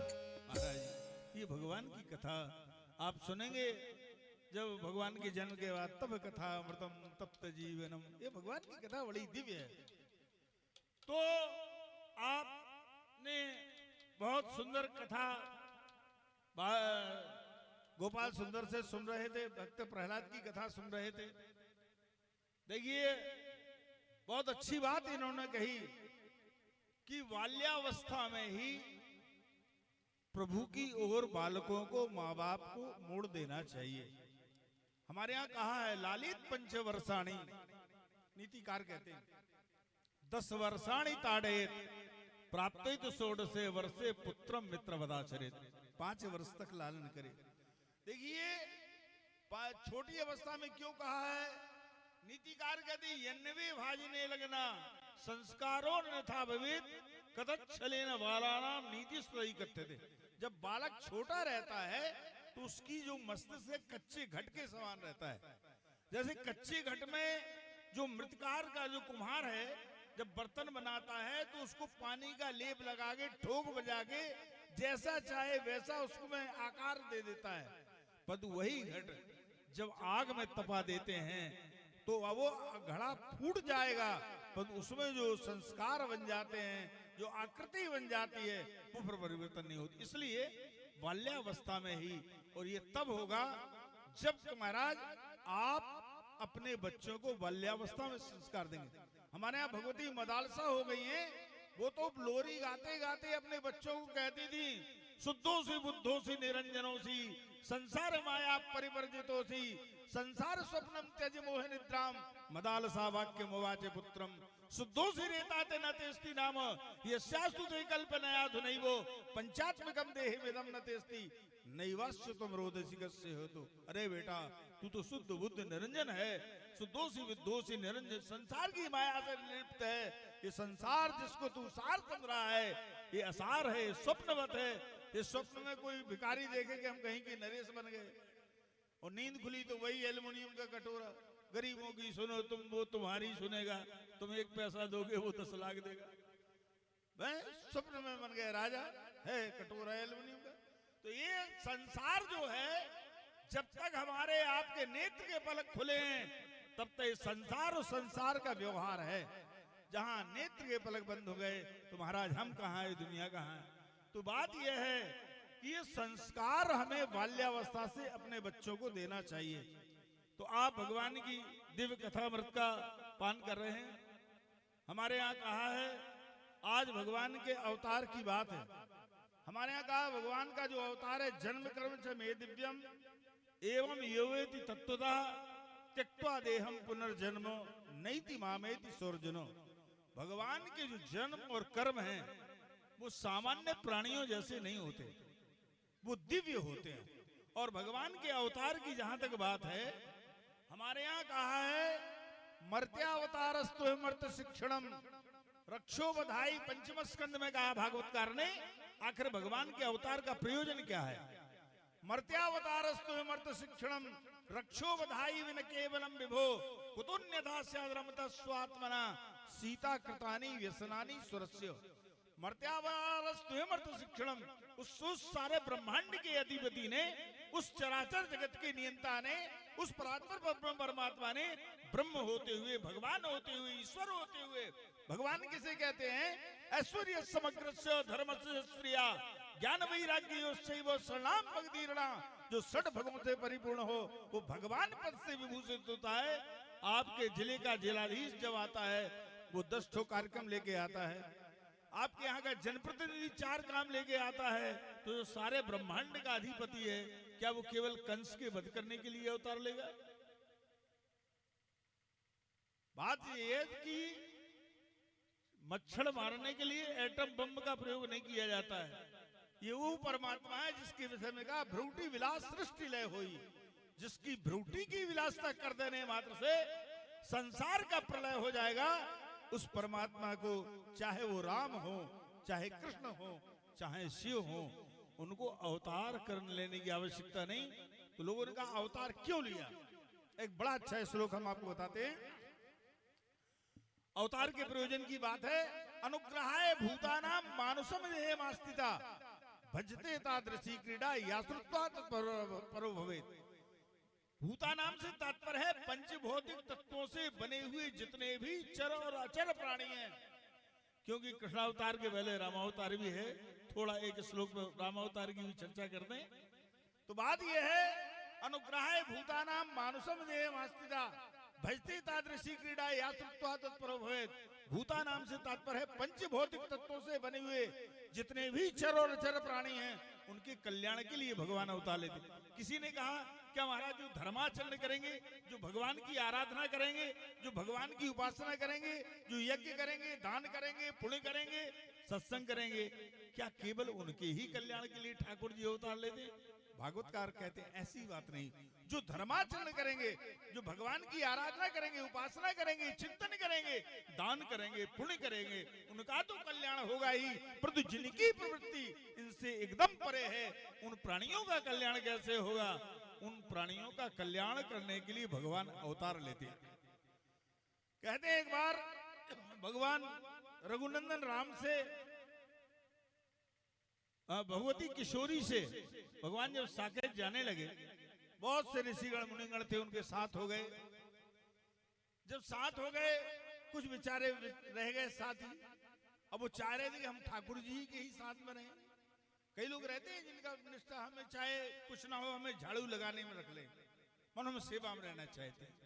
हमको फूल ही तोड़ने की ड्यूटी मिल जाए, कोई परिचर्या में रख लें मगर हमें मिल जाए सेवा। तो कुछ ले गए तो बेचारे उन्होंने भगवती की क्या है, जब किसी से कोई काम नहीं बनता है तो लोग माँ से ही कहते हैं, क्योंकि माँ की बात पिताजी जल्दी सुनते हैं। तो माँ और दयालु भी होती, जल्दी पिघल भी जाती है, बच्चों की बात भी सुन लेती है। तो ये ऋषि स्वरूप वृक्ष जो थे, ऋषि जो थे, वो ऋषि स्वरूप जो बालक थे, उन्होंने भगवती अनंत कोटि ब्रह्मांड नायिका परम्बा किशोरी से निवेदन किया, हे माँ हम भी तो आपके बालक हैं, क्या ठाकुर जी हमें दर्शन नहीं देंगे? कहा देखो बेटा मैं उनसे प्रार्थना करूंगी। माँ कभी बच्चों को दुत्कारती नहीं है, निराश नहीं करती है, माँ की सबसे बड़ी विशेषता। देती सांत्वना, चिंता ना करो, मैं तुम्हारी सिफारिश करूंगी, तुम्हारी तरफदारी करूंगी। आज भगवान सर्वांतरात्मा सर्वाधिष्ठान शुद्ध बुद्ध चैतन्य अनंत कोटि ब्रह्मांड नायक सर्वेश्वर भगवान श्री राम से निवेदन कर रही हैं, प्रार्थना कर रही हैं भगवती किशोरी जी, हे प्रभु ये भी तो आपके बालक हैं, आप इनको दर्शन नहीं देंगे? भगवान कह रहे कि यदि तुम इनको दर्शन ही दिलाना चाहती हो तो इसमें तुम्हारा भी योगदान चाहिए। तो माँ तो अपने बेटे के लिए सुख के लिए क्या नहीं करने को चाहती रहती। वो तो कहती सारी दुनिया की विपत्ति मेरे सिर पे आ जाए तो तुम मेरे बेटे के पैर में कांटा भी न चुभे। मैंने कहा कहिए आप जो आदेश करें।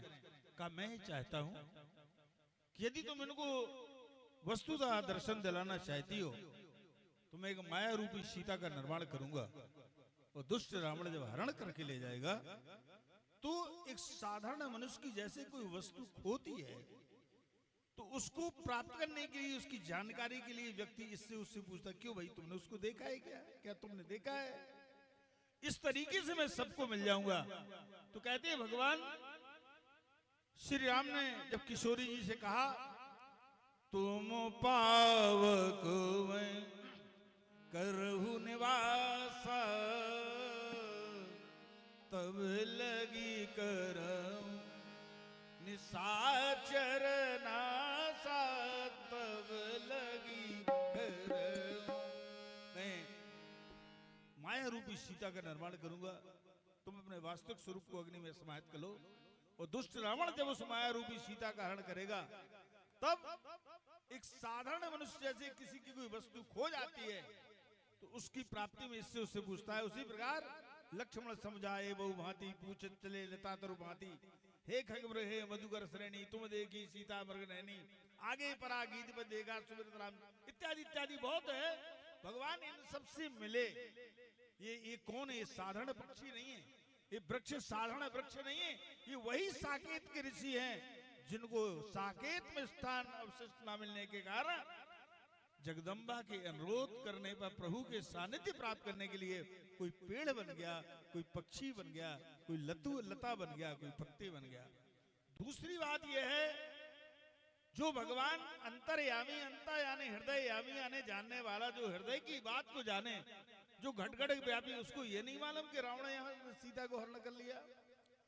और बात यह है कि सीता के हरण रावण के बाप की हिम्मत नहीं कर लेते। बात ये बताइए गिरा अर्थ जिले बीच सम कही अति भिन्न न भिन्न बंदौ सीता राम पद जनई परम प्रिय खिन्न वागर्था भी संप्रक्तौ वागर्था प्रतिपत्ते जगता पितरौ वंदे पार्वती परमेश्वर वाच्य अर्थस्य शब्द और उसका अर्थ देखने में दो, वस्तुता एक, मणि और मणि की प्रभा देखने में दो, वस्तुता एक, चाहे वो श्री सीताराम जी हो, चाहे राधा कृष्ण हो, चाहे गौरी शंकर जी हो, देखने में भले ही वो दो हो परंतु वस्तु हमारे यहाँ कहा है कदाचित ललिता देवी कृष्ण रूप विग्रह, वही ललिता राजराजेश्वरी कभी पुरुष रूप धारण करके कृष्ण भी बन जाती है। तो उनको कौन अलग कर सकता है? ये तो भक्त की भावना है, भक्त की उपासना का चमत्कार है कि वो जिस रूप में उनको स्मरण करता है, उनका चिंतन करता है, उसका ध्यान करता है, वो उस रूप में उसकी प्रस्तुति कर देते हैं। तो सारे ब्रह्मांड के अधिपति ने ये कैसे नाटक क्यों किया, ये लीला क्यों की?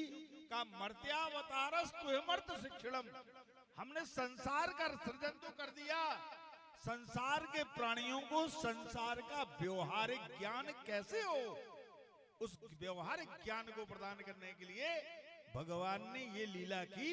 रक्षो बधाई न केवलम विभो, विभो रक्षो बधाई केवलम न। जो लोग कहते हैं राक्षसों का वध करना परमात्मा के अवतार का प्रयोजन है, भागवतकार कहते हैं महाराज ऐसी बात नहीं है। रामावतार की थोड़ी सी चर्चा हो गई, अब सीधा कृष्णावतार में थोड़ा सा ले जाते हैं। महाराज उग्रसेन के भाई देवक की कन्या देवकी के साथ महाराज ये तय हुआ वसुदेव जी के साथ के विवाह संपन्न हो, और बड़ा प्रसन्न हुआ चचेरी बहन के। और उसने बड़ा कहा नहीं बहन की शादी में अब घोड़े पर रथ को बैठा के हमें ले जाएंगे। रथ की उसने लगाम पकड़ी, हाँकने लगा। उसी समय आकाशवाणी होती है, अरे मूर्ख, जिसके उत्साह में विवाह के उत्साह में तू इतना खुश हो गए, प्रसन्न होकर के रथ हाँक के ले जा रहा है, इसी का 8वां गर्भ तेरी मृत्यु का हेतु बनेगा। अस्यास्तु अष्टमो गर्भ हंतायाम वैसे बता। फिर तो खल की प्रीति था आई, कहाँ की बहन कहाँ का क्या पकड़ा झूठा, कहा ये तो मौत है। महाराज उसने क्या नाम से उठाई खड़ग। वसुदेव जी बड़े साधु थे, उन्होंने अनुरोध किया कि क्या है दुष्टों से बहस नहीं करना चाहिए, बड़े शांति से उनकी बात का जो वो कहे उसका समर्थन कर दो, तत्काल में तो समर्थन कर दो, ताकि उनका जो मन का आपा है जो खो गया वो थोड़ी देर को टेम्परेचर डाउन हो जाए। नहीं तो बड़े दुष्टों से आप बात करोगे तो बड़ा मुश्किल है। तो बात यह है, समझाया, समझाने में हुआ क्या, कहा आकाशवाणी ने क्या कहा, ये तो नहीं कहा कि देवकी के से आपको खतरा है, देवकी के पुत्रों से है ना मारे, हम आपको वचन देते हैं कि हम पुत्र आपको दे देंगे। उनका ठीक है, फिर छोड़ने नहीं गया, जाओ तुम, चले गए। अब उसके बाद एक पुत्र आया, कीर्तिमान नामक पहला पुत्र हुआ। वसुदेव जी बड़े धर्मात्मा थे, साधु थे, अपने वचन के आधार पर वो पुत्र को लेके गए कंस के पास। कंस से बड़े प्रसन्न हुए, कहने लगे कि इससे हमें कोई खतरा नहीं है। आकाशवाणी ने तो 8वें के लिए संकेत किया है, तुम इसको ले जाओ। थोड़ी ही दूर पे गए, ना जाने कहां से देवर्षि नारद आ गए। श्रीमन्नारायण नारायण नारायण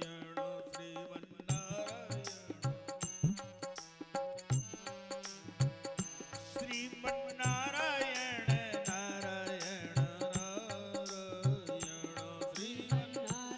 बोलिए नारायण देवर्षि नारद भगवान की। नारद जी सूचना प्रसारण मंत्री हैं, तो देवर्षि नारद पहुंचे और उन्होंने कहा कि कहो कंस भोजराज क्या हालचाल है। अरे कहा देखो वसुदेव कितने सत्य प्रतिज्ञ बड़े धर्मात्मा हैं, क्या हुआ। बोले देखिए बच्चा हुआ और हमारे पास ले आए थे, तुमने क्या किया।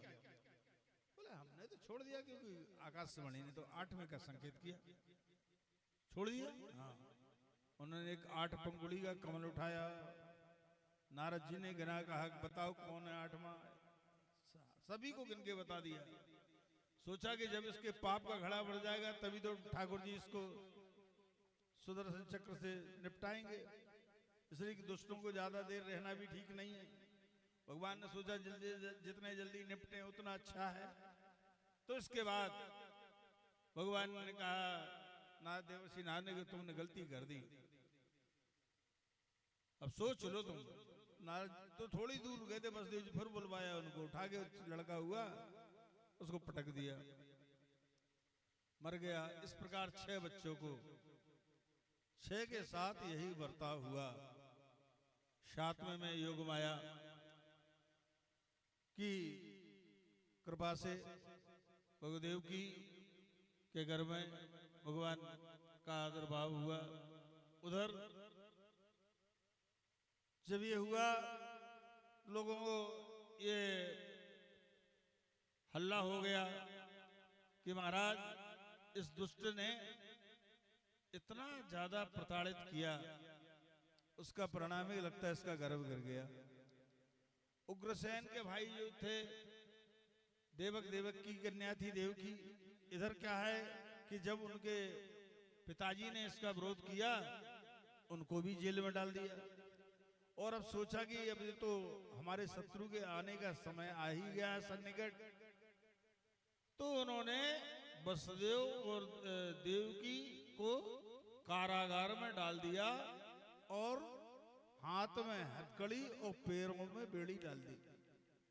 अब क्या था, डाल तो दिया, मगर उठते बैठते सोते जागते वो अहरनिश अपने शत्रु का की दृष्टि से भगवान का ही स्मरण करता था, भगवान का ही चिंतन करता था।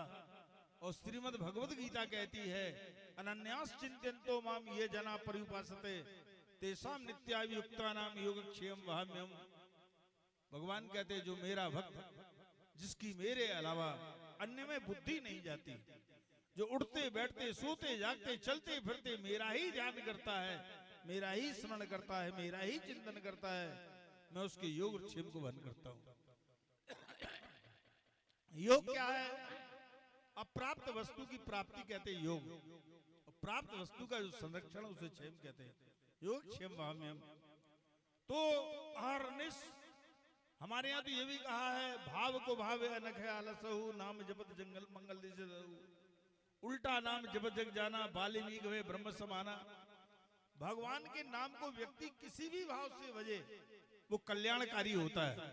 भगवान कहते हैं, चलो न मित्र भाव से सही, न ईश्वर के भाव से सही, शत्रु भाव से सही स्मरण तो कर रहा है, चिंतन तो कर रहा है, भजन तो कर रहा है, ध्यान तो कर रहा है। आगे को ऐसा नहीं जब मन से छूगे तभी जलोगे, गैर मन से छूगे तब भी जलो। अग्नि का काम है दाहकत्व। ऐसी भगवान का जो स्मरण है किसी भी भाव से भजे व्यक्ति, वह कल्याणकारी ही होता है। तो महाराज वो जब करता रहता, चिंतन करता रहता था। पहरेदार लगा दिए। हुआ क्या, इधर भगवान की स्तुति करने के लिए कुरुक्षेत्र में स्तुति हुई। सत्यव्रतम सत्य परम तत्र सत्यम सत्यस्य योनिम निहितम च सत्य सत्यस्य सत्य सत्यात्मकम त्वं शरणं प्रपन्ना। पूरा श्लोक में भगवान की स्तुति की, भगवान की। उधर पुरुष सूत्र में सहस्त्र शीर्षा से लेके जग्गे ने जग में जंत देवास्थानी तक वहां पूरी भगवान की स्तुति की। भगवान ने आकाशवाणी के द्वारा बता ही दिया था कि देखो तुम चिंता ना करो। अंतोगत्वा होता क्या है कि जब समय आता है भगवान की ऐसी कृपा रहती है कि उस समय भगवान की जो योग माया है वो अपनी लीला से सबको मोहग्रस्त कर देती है। सब सो जाते हैं, पहरेदार भी सो जाते हैं, किसी को कुछ पता नहीं चलता।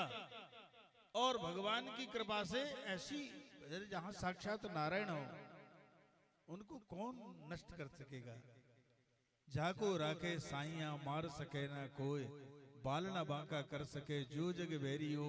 जिस परमात्मा की थोड़ी सी कृपा मात्र से संसार के व्यक्ति का कोई बाल बांका नहीं कर सकता, उस सारे ब्रह्मांड के अधिपति का कंस कुछ बिगाड़ पाएगा? कंस कुछ नुकसान कर पाएगा? कभी नहीं कर पाएगा। अंतोगत्वा भगवान ने सोचा कुछ लीला कर दो। भगवान की उस लीला योग माया ने सबको सुला दिया। अपने आप भाद्र कृष्ण पक्ष की अष्टमी के दिन मध्य रात्रि में रोहिणी नक्षत्र में भगवान आनंद कंद ब्रजेंद्र नंदन श्री बांके बिहारी का जब कंस के कारागार में अवतरण होता है तो महाराज देव की घबरा जाती है। क्यों कि उसके 6 बच्चों की जिस तरीके से निर्दयता से हत्या हुई थी तो वो घबरा गई थी, अंदर से कांप उठी, कहने लगी। जब भगवान ने कहा घबराओ मत, भगवान ने अपना दिव्य स्वरूप दिखाया कि तुम समझ जाओ, मुझे साधारण मत समझो। अश्विन तुम कहो तो उसको भी अभी यही कलाकार पूरी शिक्षा दे दी जाएगी, इसलिए तुम चिंता ना करो। अंतोगत्वा भगवान ने अपना प्रभाव दिखाया। भगवान ने ऐसा प्रभाव दिखाया कि वसुदेव जी के जब हाथ पैर खुल गए, सूपा मिल गया न जाने कहां से, उस सूप में भगवान ने को बिठाला, कपाट खुल गए अपने आप, और भगवान को लेकर के जब वो चलते हैं मथुरा से गोकुल की ओर, तो रास्ते में यमुना जी पड़ती हैं। यमुना अपनी चरम सीमा पर धीरे धीरे बढ़ने लगी, और कमर से जल छाती तक आया, छाती से गले तक आया। थोड़े से घबराए वसुदेव जी, तो भगवान ने सोचा कि पिताजी को थोड़ी घबराहट हो रही है, लगता है इनका ब्लड प्रेशर हाई हो रहा है। तो भगवान ने धीरे सा सूपा से पैर लटका दिया, और भगवती यमुना ये भी चाह रही थी कि ठाकुर जी का हम केवल पाद प्रक्षाल निकल ले। पाद प्रक्षाल ने किया, यमुना जी शांत हो गई। उधर नंद यशोदा, यशोदा ऐसी पड़ी थी, वहां पर एक बेटी को जन्म दे दिया था। उनको यही नहीं पता था कि मैंने कन्या को जन्म दे दिया। वसुदेव जी गए, कृष्ण को सुलाया और उस बालिका को लेके आए, पता ही नहीं चला वहां। और इधर आए कंस के कारागार में, आते ही स्वाभाविक रूप से अपने आप कपाट बंद हो गए, स्वाभाविक रूप से हथकड़ियां लग गई। और उस कन्या ने जब रुदन प्रारंभ किया, उसकी रुदन की आवाज सुन करके जो पहरेदार थे उनकी आंखें खुली। उन्होंने अपने भोजराज को सूचना दी, और वो भी जब उसको सूचना मिली तो अस्त व्यस्त, बाल बिखरे, कपड़े भी अस्त्री, सो रहा था। इधर धक्का लगा, उधर धक्का लगा, इधर चोट लगी, उधर चोट लगी। आया कि वो मेरा काल कहां है, वो काल कहां है जिसको संकेत आकाशवाणी ने किया है। वो आए, बेचारी देवकी घबरा गई, कहने लगी मेरे प्यारे भैया, ये मेरा कौन पूछन बेटी है, तू कहेगा तो मैं तेरे बेटे की तरफ इसकी शादी कर दूंगा, तू इसको छोड़ दे। मैं दुष्टों का हृदय बड़ा विचित्र होता है। और वो देवी, वो शक्ति कोई सामान्य नहीं थी। जो विंध्याचल निवासिनी, जो विंध्याचल में वही मां जगदम्बा थी। जैसे ही कंस ने जबरदस्ती बलात् हाथ से पकड़ के उस कन्या को झटका, और जैसे ही घुमा के प्रयास किया, खूब घुमाया, और जब पटकने का प्रयास किया, कहते जिस जगदम्बा के स्मरण चिंतन मात्र से संसार के प्राणी बंधन से मुक्त हो जाते हैं, वो सारे ब्रह्मांड की अधिपति उस जगदम्बा को कंस अपने बंधन में कर सकेगा। जिसकी भ्रुकुटी की थोड़ा देर संसार का प्रलय हो जाता है, कंस उसका कोई बाल मागा कर सकेगा। वो जगदम्बा छटकी और उसने मारी लात खोपड़ी में कंस के, और कहने लगी अरे मूर, मेरे मारने से क्या होगा, तेरा मारने वाला तो कहीं और हो गया। और इसके बाद तब तो वो बड़ा घबराया। उसने अपने जो लोग थे उनको सबको बुलाया। कंस वसुदेव देवकी के पास भी गया, जीजाजी, जीजी क्षमा कर दें, हमसे बड़ी भूल हो गई, हमें नहीं पता था कि देवता भी मिथ्या भाषण करते हैं।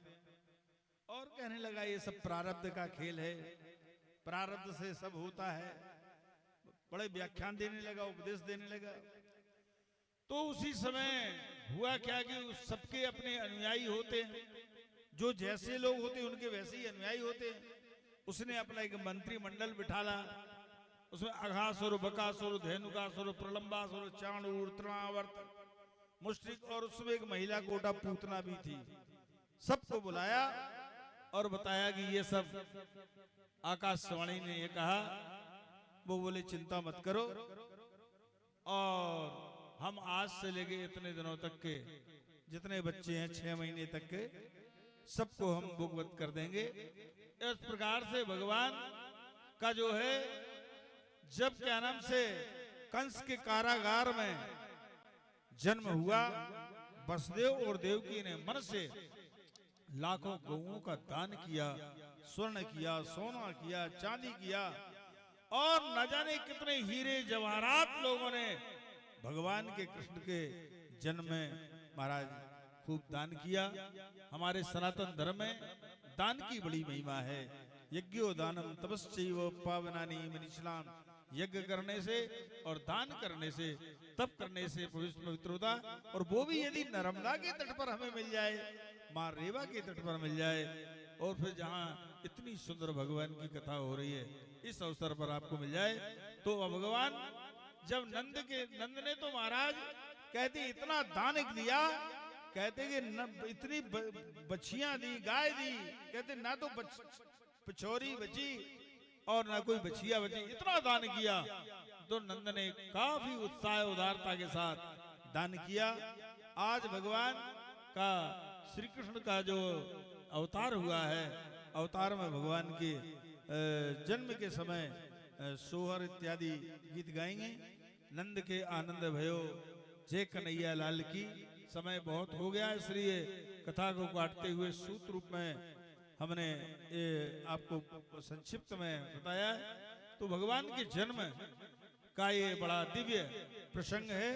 कल भगवान की विभिन्न अनेक माधुर्यमयी लीलाएं होंगी, उनकी चर्चा भी आपको सुनाई जाएगी और नर्मदा जी की भी थोड़ी थोड़ी महिमा भी सुनाई जाएगी।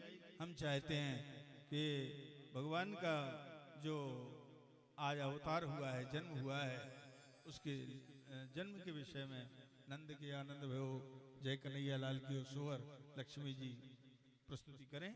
बोलिए वृंदावन बिहारी लाल की।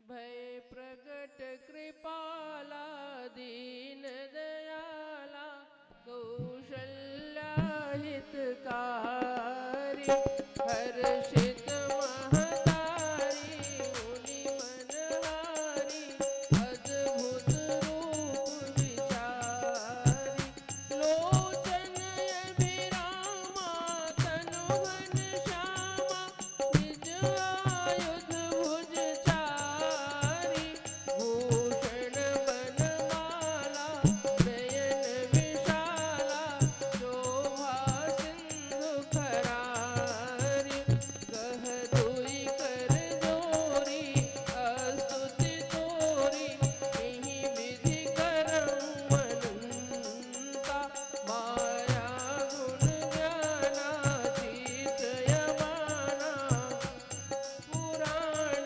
भजंता करुणा सुख सागर सब गुण आगर जिहि गावहि श्रुति संत सो मम हित लागी जन अनुरागी भयउ प्रगट श्रीकंता।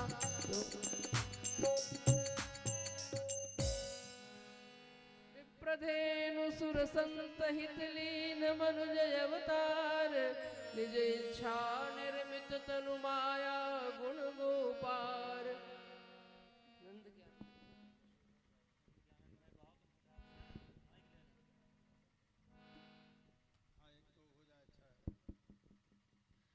बोलिए भक्तवत्सल भगवान की। यशोदा जायो ललना मैं वेदन में सुनी आई। यशोदा जायो ललना मैं वेदन में सुन आए। पुराणन में सुन आए, मैं वेदन में सुन आए। पुराणन में सुन आए। यशोदा जायो ललना मैं वेदन में सुन आए। यशोदा जायो ललना मैं वेदन।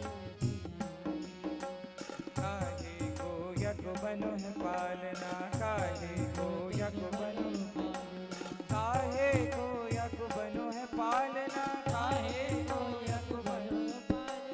काहे को लाग्यो बूंदना मैं वेदन में सुन आई। यशोदा जायो ललना मैं वेदन में सुन। यशोदा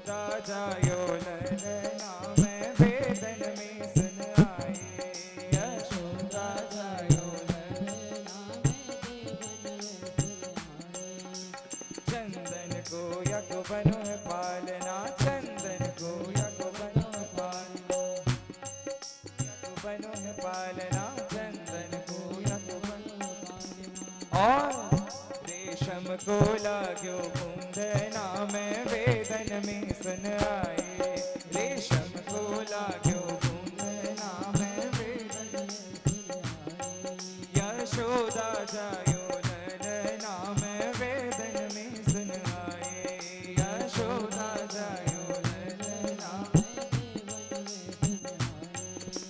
कहाँ पे लाला जन्म लियो है, कहाँ पे लाला जन्म लियो,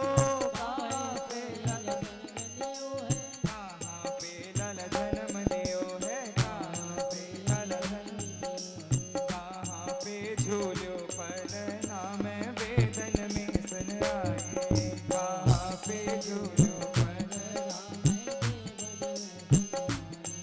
यशोदा जायो ललना में वेदन में सुन आए, यशोदा जायो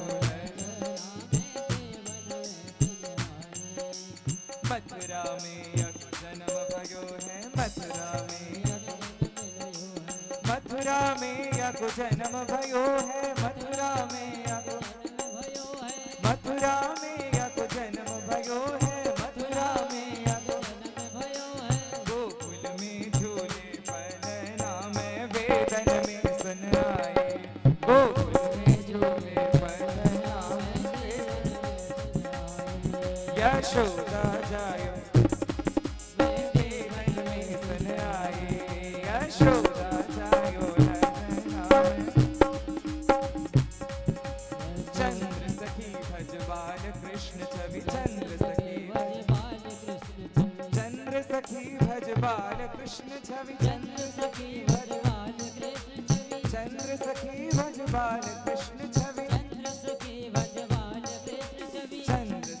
भज बाल कृष्ण छवि, चंद्र सखी भज चिरजीवे मेरो ललना में वेदन में सुन आए, चिरजीवे मेरो ललना में सुन आए, यशोदा जायो ललना में वेदन में सुन आए, यशोदा जायो ललना में वेदन में सुन आए, मैं वेदन में सुन आए, पुराणन में सुन आए, मैं वेदन में सुन आए, पुराणन में सुन आए, मैं वेदन में सुन आए, पुराणन में सुन आए, मैं वेदन में सुन आए, पुराणन में सुन आए, यशोदा यशोदा यशोदा जायो ललना में वेदन में सुन आए, यशोदा जायो ललना में वेदन में सुन आए,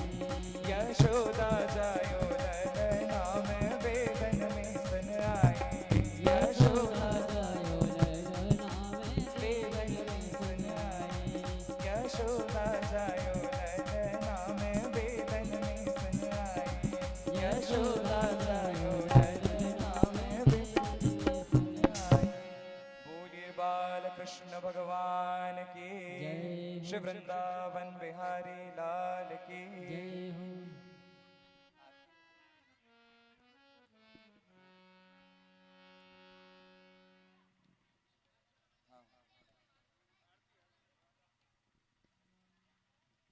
पंडित जी लोग आ जाइए आरती के लिए।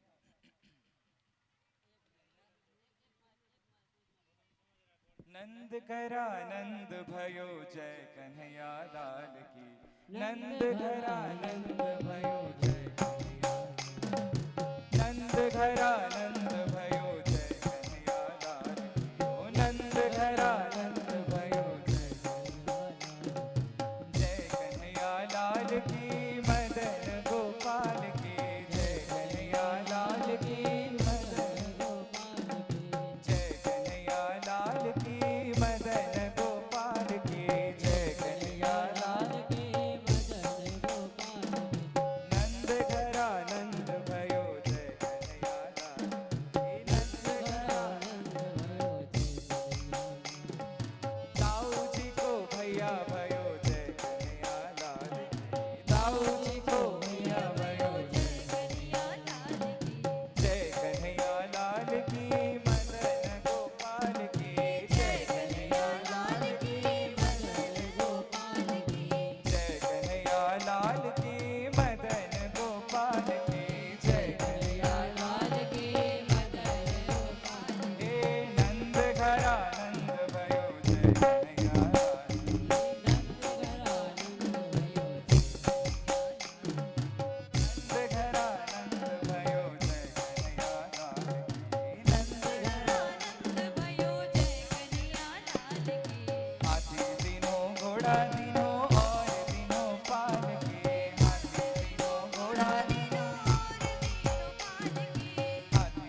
वृंदावन बिहारी लाल की, श्री बालकृष्ण भगवान की, वृंदावन बिहारी लाल की, बांके बिहारी लाल की, श्री नर्मदा मैया की, हर हर महादेव।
ओम जले ज्वाला थले ज्वाला ज्वाला प्रतपुस्तके त्रैलोक्य व्यापिनी ज्वाला ज्वाला देवी नमोस्तुते ज्वाला मालिन्यै नमः हिंगरत्नैश्वर्यै नमः सर्वोपचारार्थे गन्धाक्षतपुष्पाणि समर्पयामि नमस्करोमि ओम माइदग्गुं हविः प्रजननं मे अस्तु दशवीरग्गुं श्रवगणग्गुं स्वस्ताये आत्मसनि प्रजासनि पशुसनि लोकसन्नभयसनि अग्नेः प्रजां बहुलां मे करोत्पन्नं पयोरेतो अस्मासु धत्ता। आरती बाल कृष्ण की दीजे अपनो जन्म सफल कर लीजिए। आरती बाल कृष्ण की दीजे अपनो जन्म सफल कर लीजिए। आरती बाल कृष्ण की दीजे अपनो जन्म सफल कर लीजिए। आरती बाल कृष्ण की दीजे अपनो जन्म सफल कर लीजिए। श्री यशोदा को परम दुलारो, श्री यशोदा को परम दुलारो, बाबा की अखियन को तारो, बाबा की अखियन को तारो, गोपियन को है प्राणन प्यारो, गोपियन को है प्राणन प्यारो। इन पर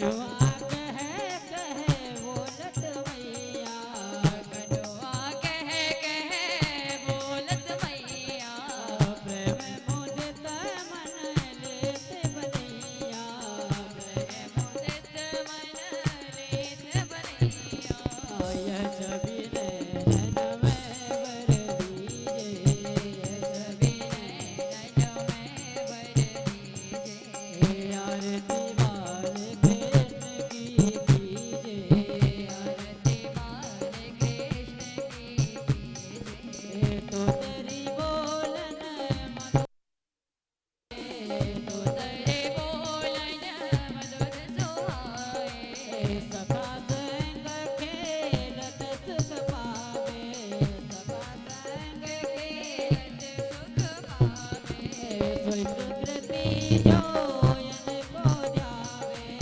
सोई प्रकृति जो इनको ध्यावे अबिन को अपना कर लीजे अबिन को अपनो कर लीजे आरती बाल कृष्ण की कीजे आरती बाल कृष्ण की कीजे श्री राधा वर सुगुण कन्हैया श्री राधा वर कुंवर कन्हैया ब्रजनन को नवनीति सिखैया ब्रजनन को नवनीत के भैया देखत ही मन लेत चुरैया देखत ही मन लेत चुरैया अपनो सरबत को दीजे आरती बाल कृष्ण की कीजे अपनो जन्म सुफल कर दीजे कर्पूर गौरम करुणावतारम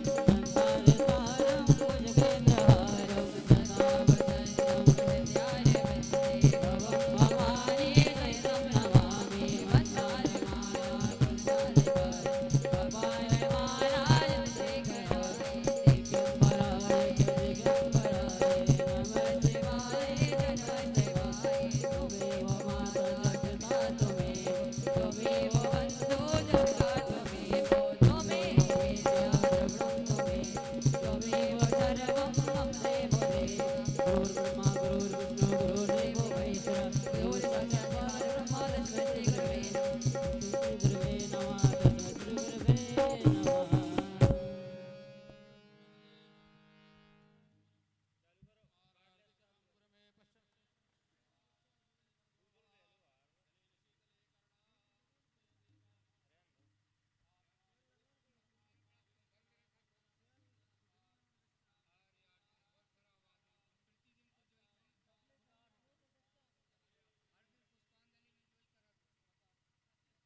दिगम्बराय नमः शिवाय त्वमेव माता जगता त्वमेव बन्धु जगता त्वमेव त्वमेव विद्या द्रविणं त्वमेव सर्वं मम देव गुरुर्ब्रह्मा गुरुर्विष्णु गुरुर्देवो महेश्वरः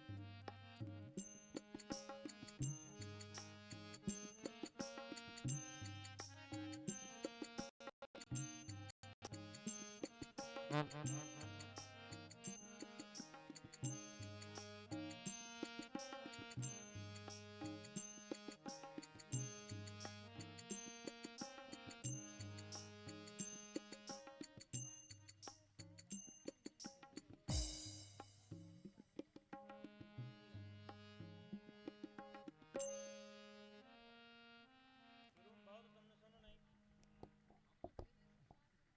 गुरुवे नमः तस्मै श्री गुरुवे नमः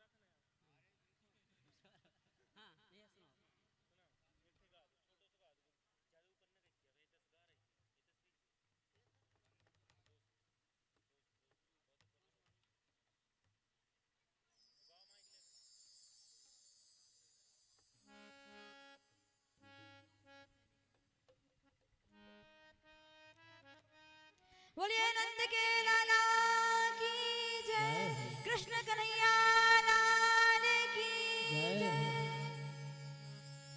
नंद झुके आंगन में बज रही आज बधाई, नंद झुके